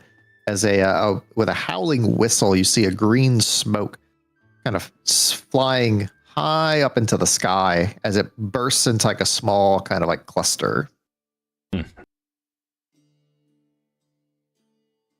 After about 5 minutes, you see a large dirigible kind of poke its nose cone out from the front of the cloud as it begins to kind of drift down towards the ground. As it sets down, in a nearby field, the soldier kind of instructs you that the transport class dirigible should be able to fit the lot of you. And if you wouldn't mind heading on over there, Lady Tara should be expecting you, as she has some information about the potential threat that we all are going to be investigating, or hopefully help dispatching. Okay. You would have to, however, I assume that y'all brought a change for the Lord's Court. Oh, I did at least. Well, is this okay or no?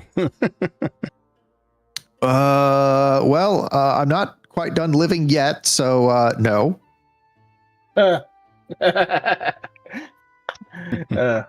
You're funny. I like you. You're a pretty good guy. Okay. Well, here, as you see, Sir Owen fishes out his proper clothes. We're about muscle wise. I say we're pretty close. It might be a bit tight. You can wear my winter clothes. They're loose. You're taller than me, but as he like flexes, yeah, about the same arm width. Here. I'll put it on and I'll try to like move around and kind of start ripping the back, and I'll be like, nope, and take it straight off.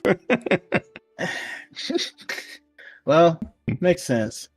This is my. I probably should have gave you the outer layer. All right. Here. Possibly we could put you in the big robe. As you see, he takes this. You see this ornate, royal blue robe with embroidery and various different iconography of like battles, lining it with a gold trim. As there's a giant symbol of a lion with two swords sticking in its back as he puts it on you. Yeah, I mean it's supposed to cover the floor, but yeah, no, it's pretty good on you. Yeah, I'll try to move around, and it's kind of heavy. like It's a heavy. It's heavy. Yeah, it's got there's metal actually in the inlay. It's a war cloak. Okay. You wear it for battles, but in terms of concealability, it can conceal me, my brother, who's how tall is Steiger? Like 6'7". Oh, then you're perfect. So yeah, you're about as tall as Oma. So this will fit you. It will clothe you. It would be snug on the shoulders, but other than that, it will cover your body. Now, kind of move around, not liking it and all that, and You look like the boy from Gargoyle. What's his name? Goliath. Yeah, with your digigrade feet and you got the cloak on. You look cool. Yeah. I'll respectfully decline, give it back to you and all that, and just kind of pull out like a package out of my satchel and all that. I hate whenever they're right.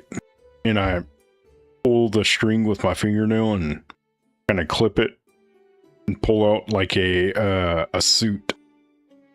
Kind of like a nice long sleeve purple shirt, black slacks. Nice. Looks pretty good, of decent quality. As his face like slowly careens, almost scary movie style, towards Bjorn. And I'll also pull out a long strip and just tie it around and make it into like a tie. But loosely, not like tokенly like how they're supposed to be. Like business casual. Gotcha. Yep. So, Sir Rowan is wearing. Normally, he wears like robes with armor, and metal plates. He is now wearing, which is best way I can put it, is court boots, like riding boots with metal buttons on the side.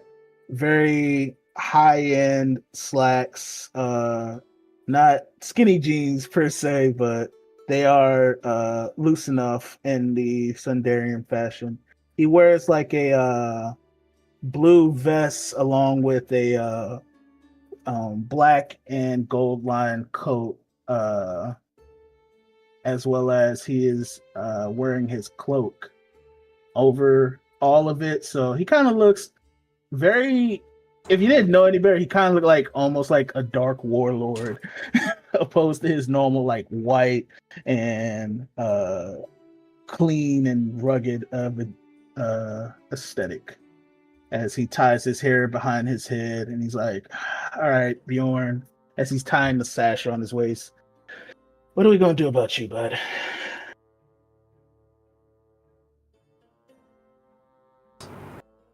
I mean,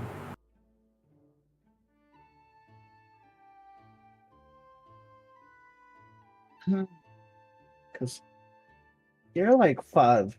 You're like 5'8", 5'9". yeah. It might be a little loose on you, but I got a black shirt you can wear. I mean, I've got this tan hide from that giant pig. Okay, I can work with that. Here, will you let me style you, boy? I have an idea what I imagine we can make you look like. All right, hear me out. You The take captain's that- gonna kind of like look and be like, "Surely you jest. No. This will work. This will work. Trust. You want me to take you to Lady Terra, reeking of wild animal, in front of all the lords of the court, and inform them that you are there on her request, smelling of God knows what?" It's got a rustic vibe to it. I'm out of cologne. And the executioner's blade will have a rusty vibe to it once my head rolls on the ground. Fine. What size coat you wear?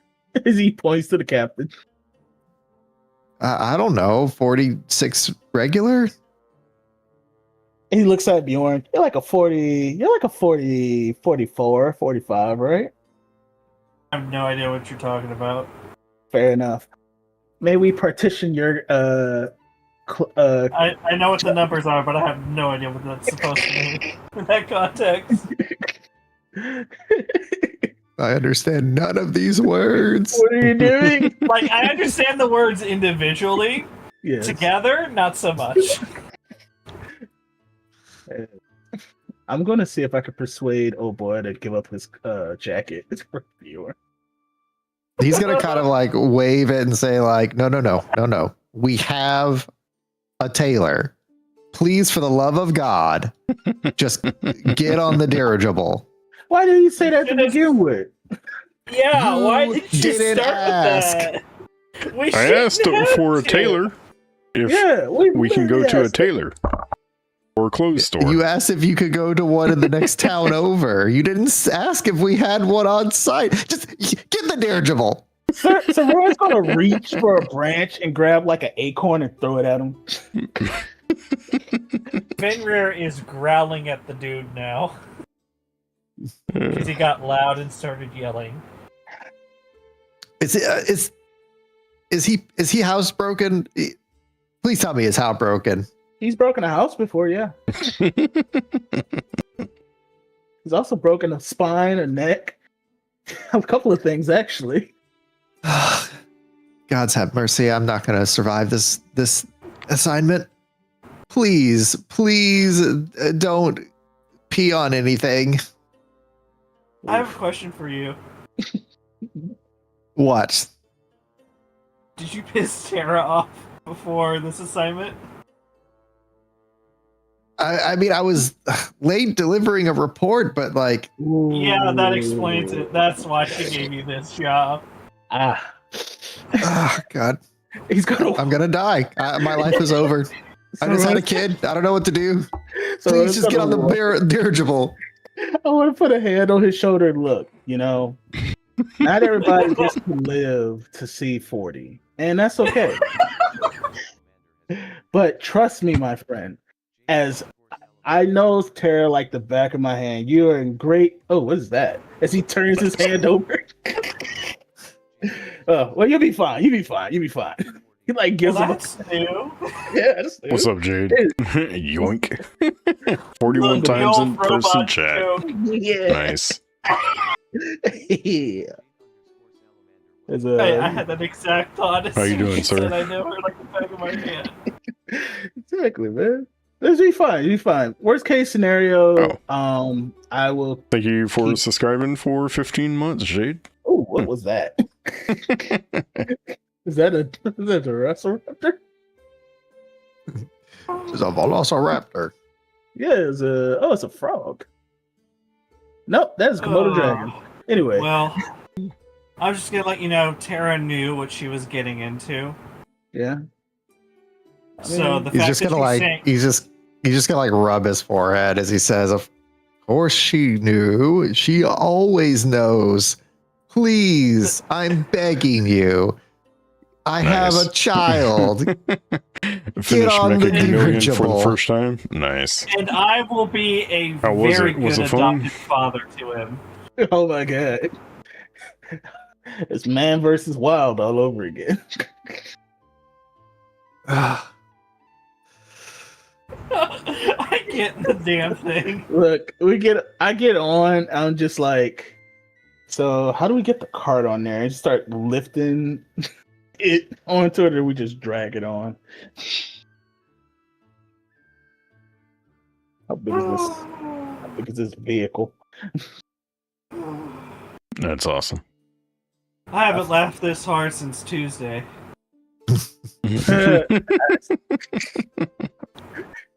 Yeah, Super technique.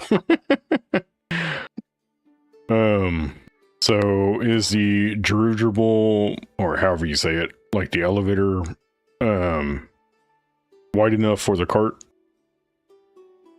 No, it's not wide enough for the cart. So it's the dirigible has limited space, but it does have the ability to transport you persons, and it can transport the weight of like the horn or what have you. But it's more of like a space issue. Okay. Well, tell you what, you carry one, I carry one.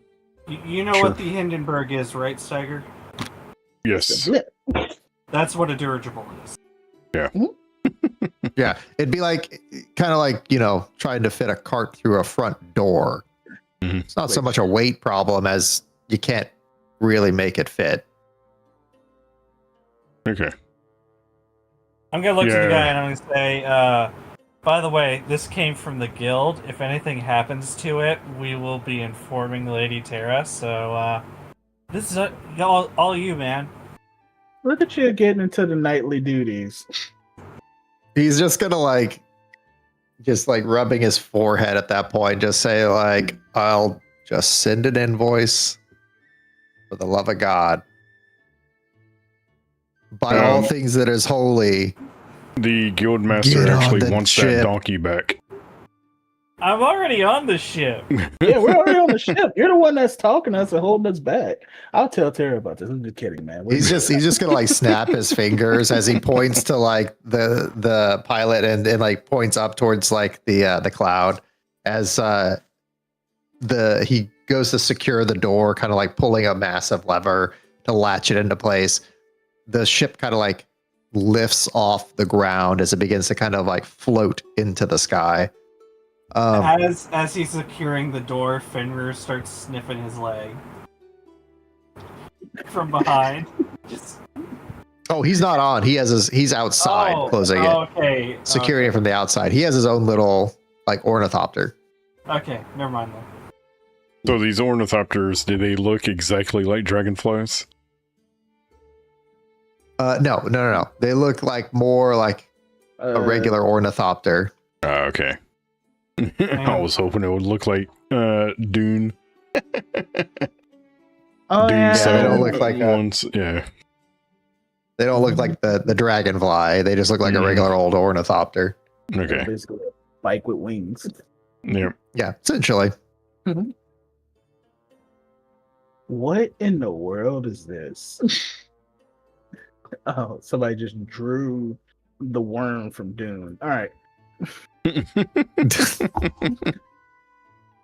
But as y'all arrive, y'all kind of get scrubbed from head to toe as many servants and butlers and maids come and collect you almost in a hasty manner, very Disney's Beauty of the Beast kind of thing, and scrub you from head to toe without explaining anything, just kind of strip you down, scrub you down.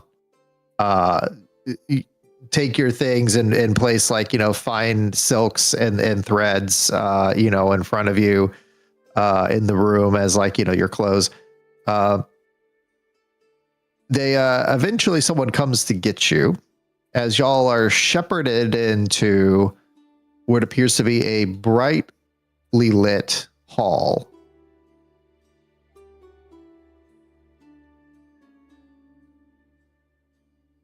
Oh, wow.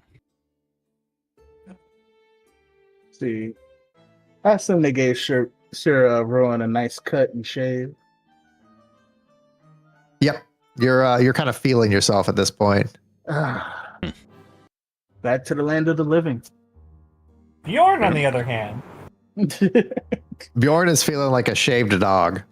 You got boots on. He's kind of like walking a little funny. He's like He's doing the dog thing. not quite sure like walking like exactly. Not quite sure how to walk in slacks. They're kind of gripping in all the unfamiliar places. You look over at like Fenrir. He has on like a bow tie. He's like trying to like bite at, but it's too tight, so he can't like get his jaw around it.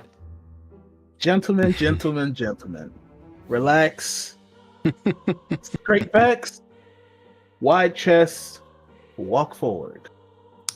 As you kind of approach, every single one of the dozens of lords and ladies of many numerous named and known houses, all affix their eyes on you, judging you, watching you, measuring you. You look forward to the very end as you see Tara and Commander Dalton presiding over all of them.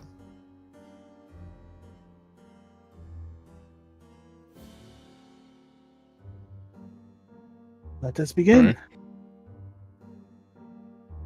So Rowan doesn't walk. So down. Rowan, as you reach like the ends of the tables here, and you look to your left and look to your right, you notice one of the head families. As your family comes from like a branch of that head family. Who is it? It would probably be my if a branch of the family, like an uncle type of deal. Right? Great uncle. Well, correct, but your family is the branch family. They would be like the head family. So Gotcha. who is it that you see? I see. Who you call him? Lord Chadwick. Lord Chadwick. Lord Chadwick. He is known as the Marquis of the. Which direction did you say your hometown was in? Was it towards the north? Yes, the far north. Yep, he would be the Marquis of the Northern Ridge. This is essentially the fourth highest position or role in the kind of chain of tiers of nobility. Where is he located at? Pick one. You know what? Because my family is blue, his family is green. Yeah, we'll choose this. We'll choose this guy right here.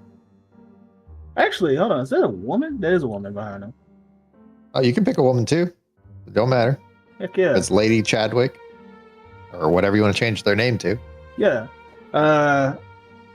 Lord Chadwick.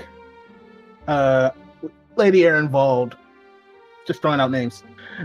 It's like he's gonna walk up to them and does the traditional Sundarian, which is basically just a Spartan handshake, but y'all come in close and like tap each other on the back.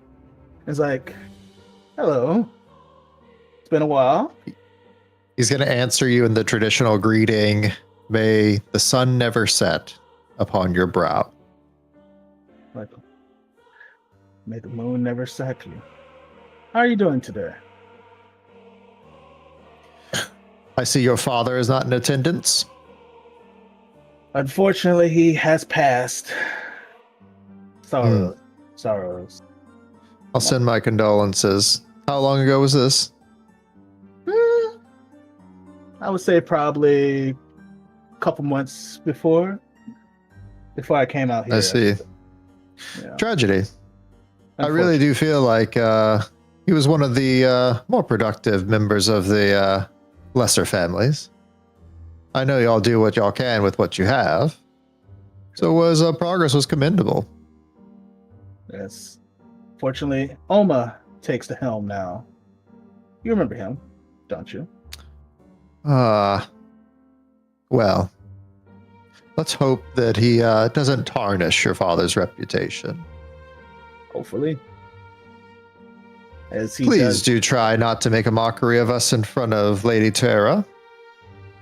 I would do nothing of the sort. Besides, I am on official duty. Let's not have a repeat of the academy. Small minds.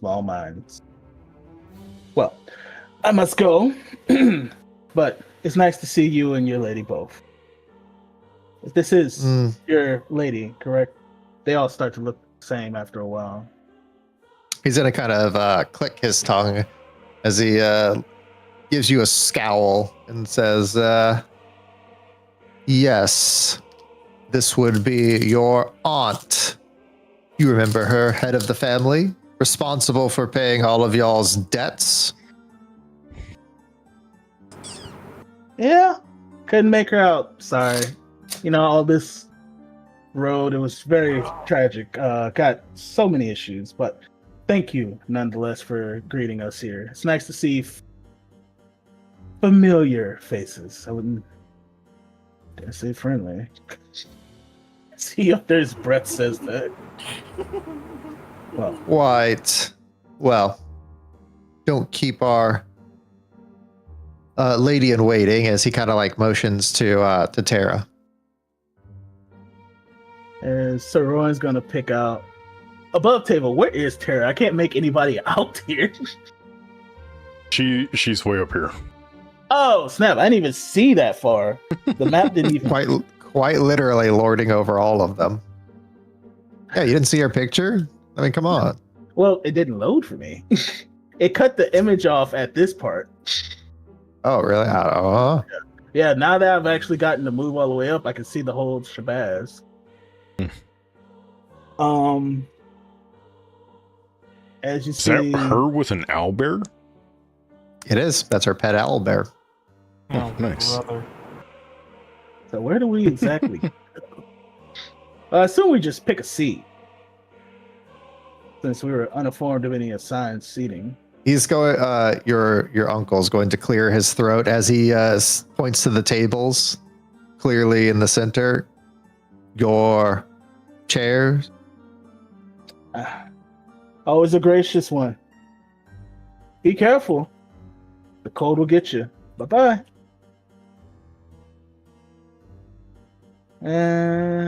What do we just... Boop, boop, boop, boop. He looks back at Sir Bjorn. You'll as Bjorn and Fenrir approach, you'll see Terra kind of lean over to one of the servants as she kind of like whispers something into the servant's ears.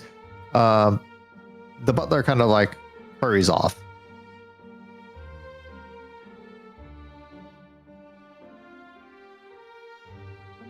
Welcome, my guests. Please, do make yourself comfortable.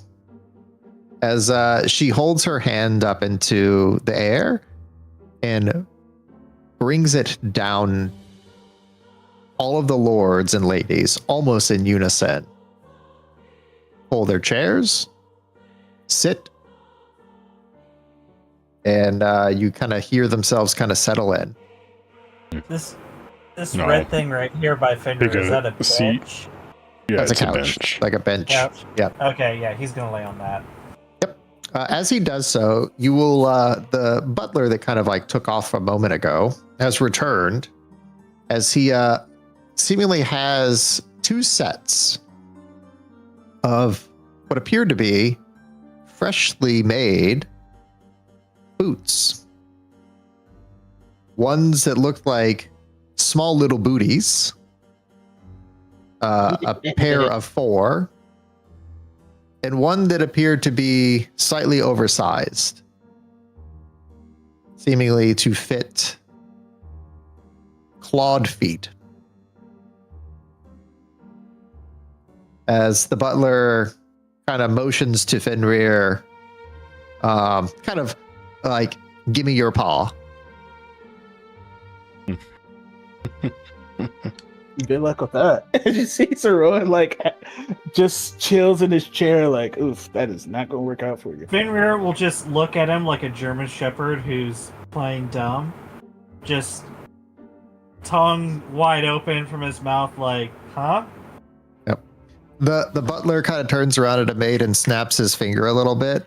The maid pulls out from behind her back a massive platter of what appears to be like ribeye, prime ribeye steak. Ah.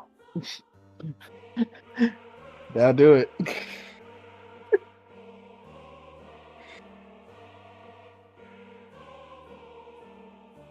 Does Fenrir give in? Fenrir always gives into food. Yeah. Fenrir throws his massive paw into the butler's hand as he starts fitting the booties on. After he kind of gets all 4 of these booties on, like, Fenrir goes to town eating these big old steaks as he kind of sets the platter onto like the nearby table. You hear a tink tink tink on the shoulder of your right armor, Steiger, as you turn around, and the second pair of boots appeared to be being offered to you.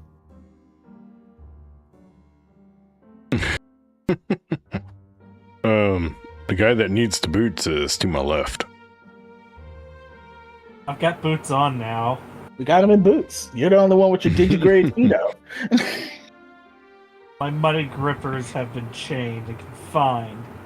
Honestly, not the worst thing to happen today. If you ask me, the exact opposite. The best. You will rue that statement. I'm already ruined being here. God, I hate the courts. I'll look at him. I'll be like, no thanks. He'll kind of clear his throat a moment and says, I wasn't asking. Oh, you're It's a telling delight. me to put him on. He's gonna put a hand on Steiger's shoulder. For this once, please. I'll tell him no thanks again. What can I do to convince you? You know He's what? going to kind of like look up at like the head butler as the head butler kind of like looks with a scowl as he kind of like walks over and bends at the waist, almost at like a uncomfortable like 60-degree angle, and says, my lord, we cannot commence court until you are fully dressed. Let's do it. This is like the hotel. You want me to put on boots that Yes. obviously restrict my feet? 'Tis a relatively customary procedure, I assure you, as he points over to another dragon folk lord who seems to be sitting there, his arms crossed, and says, the lord from the high sands wears the customary footwear attire. I assure I you, look they are made over of at the him, finest quality. I look over at the other Draken. Is he look like he's pissed off too? He has his arms folded. He doesn't seem happy. He just seems, like this is the way, and he has acquiesced. As you see, all except his little toenails sticking out of what appear to be leather boots. The quicker you get this done, the quicker we could be done with it. All right, fine. Give them to me, and I'll put them on backwards. Yeah, I'd say. Left foot to the right and right foot to the left. Yeah, as your toes kind of like These are bust really through the uncomfortable. as your toes kind of like bust through the ends of the shoes as you're putting them on incorrectly. The head butler just kind of like looks up, like confused as Tara just holds up her hand and says, "That'll be enough, Chadsworth." I don't like Chadsworth. We have Chadwick. Let's say, I like Alfred. Alfred is a great butler name. Jarvis. That'll be enough, Alfred. Jarvis? No, we don't need no technomancers going on in here. She'll kind of like pick up the gavel as she taps it a couple of times, and she says, "Let us bring the court to order. We have business to discuss. The land of Yggdrasil has reported sightings of the great bird having returned." Bless you. You see, basically, as someone appears to have sneezed in the back of the court, just a pair of guards like come up and escort the person off out through the back of the court doors as they drag him from court. He doesn't say a word. He's gonna Bibsy, welcome in, Raiders. Thank you for the raid. Hello, hello, hello. How was the Mecha Chameleon? Mecha chameleon. I had the same thought. Hey. Not even gonna lie. What, Oh, Mecha yeah. Chameleon? It's like a hide and seek game. It's a what? It's a hide and seek game. Oh yeah, Hide and seek with painting. yeah. I saw that on YouTube. This game is too much fun. Nice. I'm gonna have to get it. I saw one where one of the dudes was juking the guy with the gun, and they were playing What's New Scooby Doo in the background. What's up, Sudo? As the unfortunate lower lord was dragged off out the back of the court, having disrupted the lady's speech, she says, "Where was I? Oh yes, Going the pretty great good, my dude. bird seems to have How was returned." everything for you, man? One of the Hopefully your lords kind of stream raises his was hands amazing. up into the I know air the as, game was as he fun. says, "Is this the one we're to be believed that is from the legends about the giants, the Thunderbird?" And she kind of like answers him that it is one and the same. Made a me for Is that tips? allegedly Nice.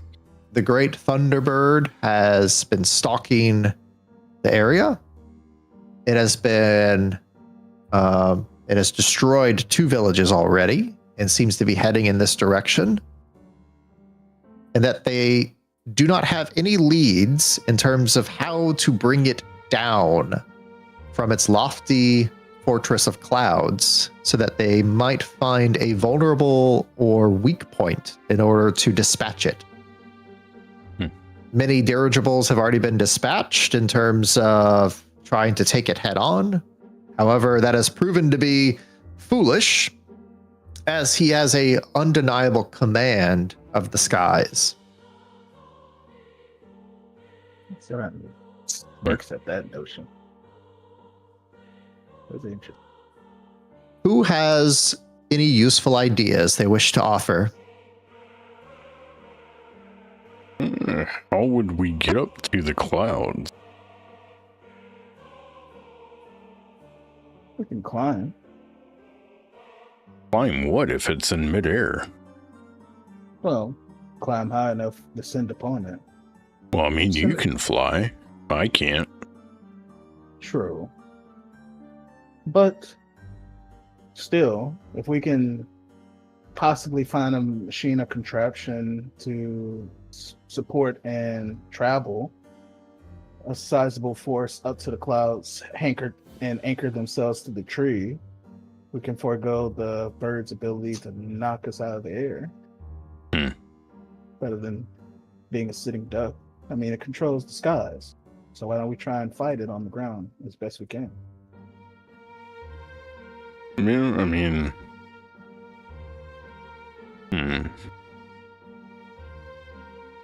Says. well, I've heard of like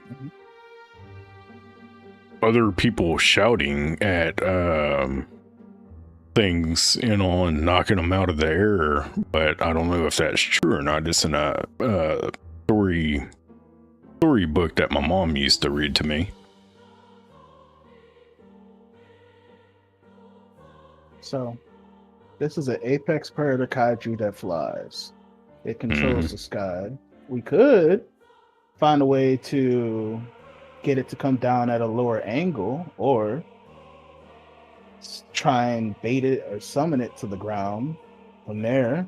But we don't know what it eats. It attacks villagers. Commander Dalton kind of like steps forward and says, "My venturing friends, you help dispatch the Graven Sow. We're looking for some fresh ideas.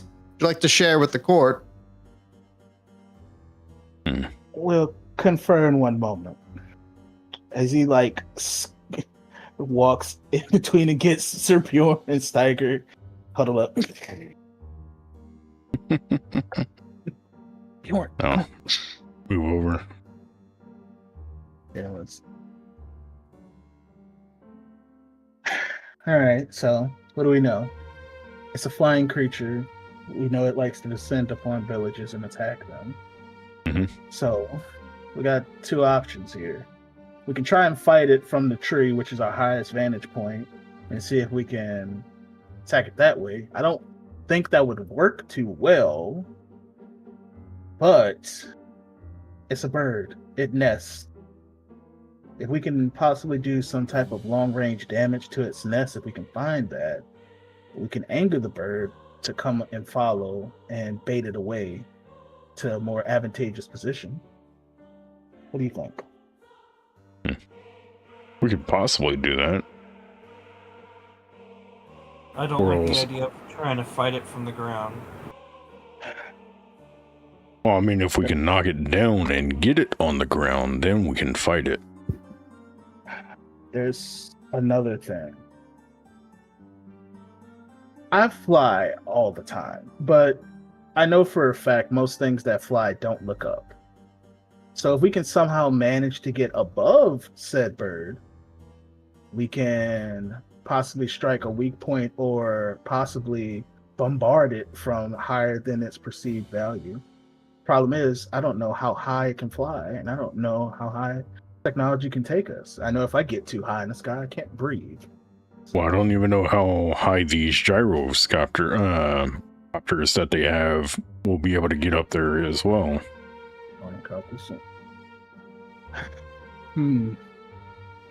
Bjorn, you're privy to hunting kaijus and monsters and animals alike. What can you best surmise is a good idea? Here, what you got for us, man?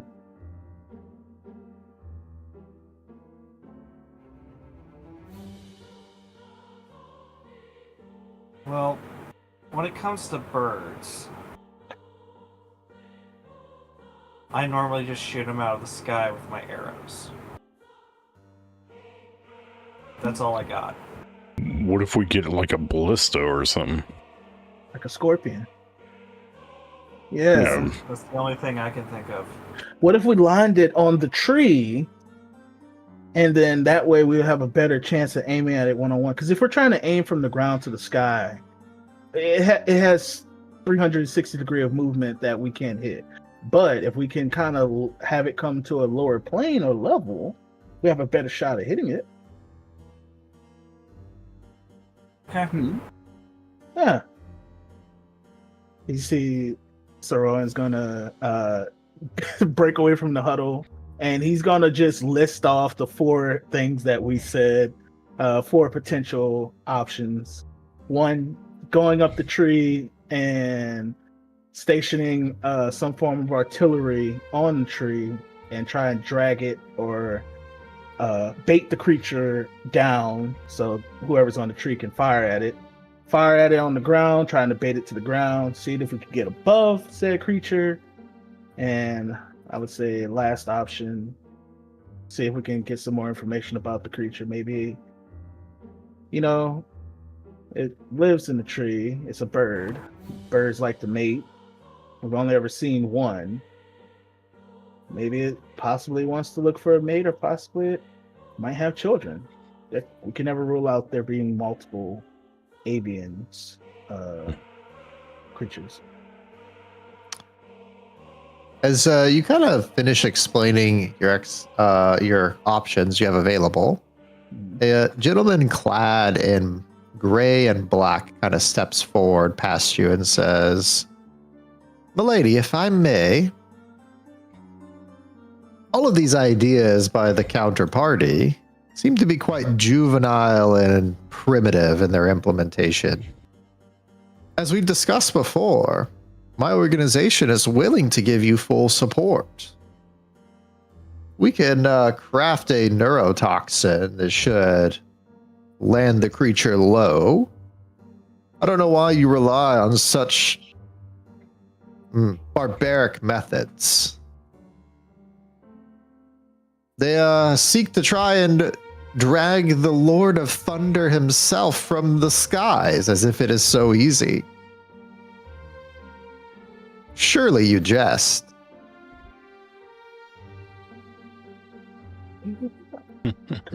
He's like under his breath, mouthing like, "Well, who are you?" Commander Dalton kind of answers back as he says, "I see you have brought your answer from the far reaches of your organization. We've already told you once, we do not deal with your kind." Lady Terra kind of holds up her hand, halting Commander Dalton for a moment as she says,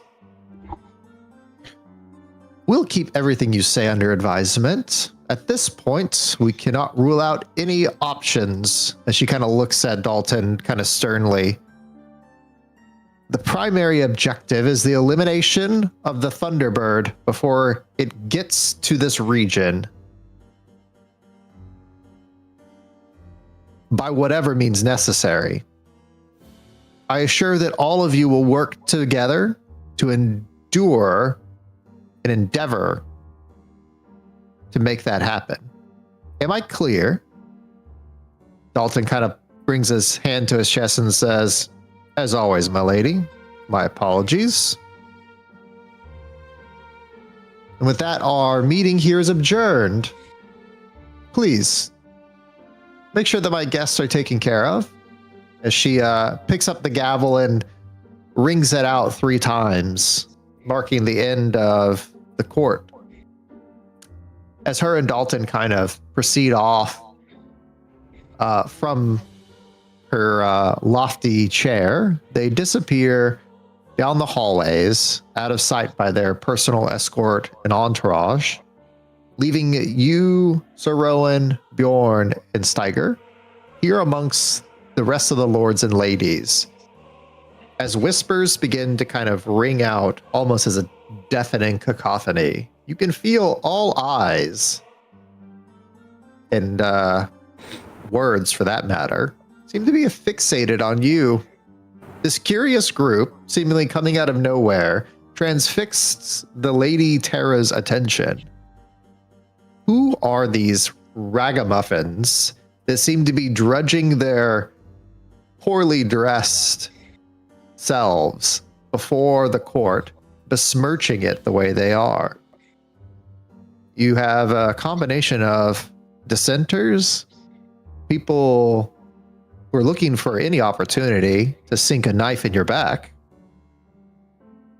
and a very few that are rooting for your success.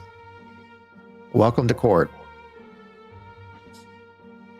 That's where we'll leave it off for this week. All right. Every time I try to leave, you keep dragging me back in.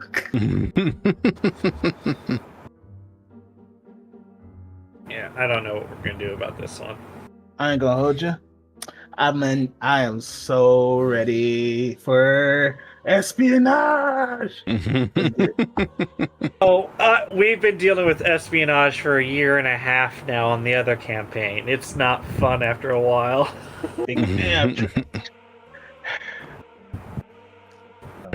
It's looking like it's about to get a whole lot interesting for the group, folks, as they are going to have to figure out, do they muscle their way through or try to find their more persuasive muscles? I don't know. I think Sir Rowan is the only one that has experience in this realm, and he went running, fleeing as fast and as far as he could to get away from it. So we'll see if he has as much of a stomach to bring the others into it. Yep. Yeah, I guess we'll leave it there, and yeah. If you haven't already, go ahead and hit that like button over on YouTube, subscribe, ring that notification bell so you'll know whenever I go live, follow me over on Twitch, and join the Discord. Also, if you haven't done so already with these 3 amazing streamers that just rated in, so Tabipsy, Corsair, and Wixies, Fixies, go and follow them too. They're amazing. I love them all. Love their communities and everything. So also we're gonna go over and raid somebody here in a minute, and see, let's go. I think I got somebody. All right. Yeah.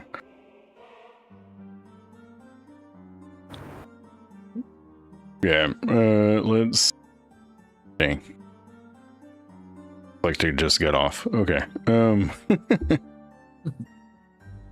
Yeah. Man, so many people. Yeah. So many people are on right now. You ready, Sir VR? Not really. All right.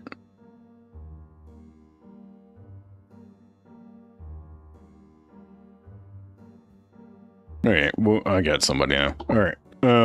Yeah, so this week I don't know if I'm going to be streaming anytime soon, so because the puppies got my attention the whole time and all, so but we'll see what we can do for this week and all.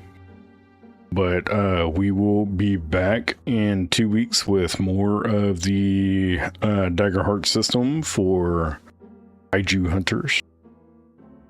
Join us then. Y'all have an amazing night. We're gonna go over to Bone Cat. They rated me a while back. I really haven't been too much into all the stuff what they're doing right now, but right now they're playing Planet Crafters. So let's go over there and see what they're up to. It's a couple that they play games together and all that, which is pretty cool. I wish me and my wife could do that. But she works a lot and everything, and me and my son needs to get back into gaming and all and streaming. But other than that, y'all have an amazing night. We will talk to y'all next time. I will put the put it in Discord whenever I do go live. All right, everybody. We will see y'all then. Have a good night, everybody. See y'all next week. Adios.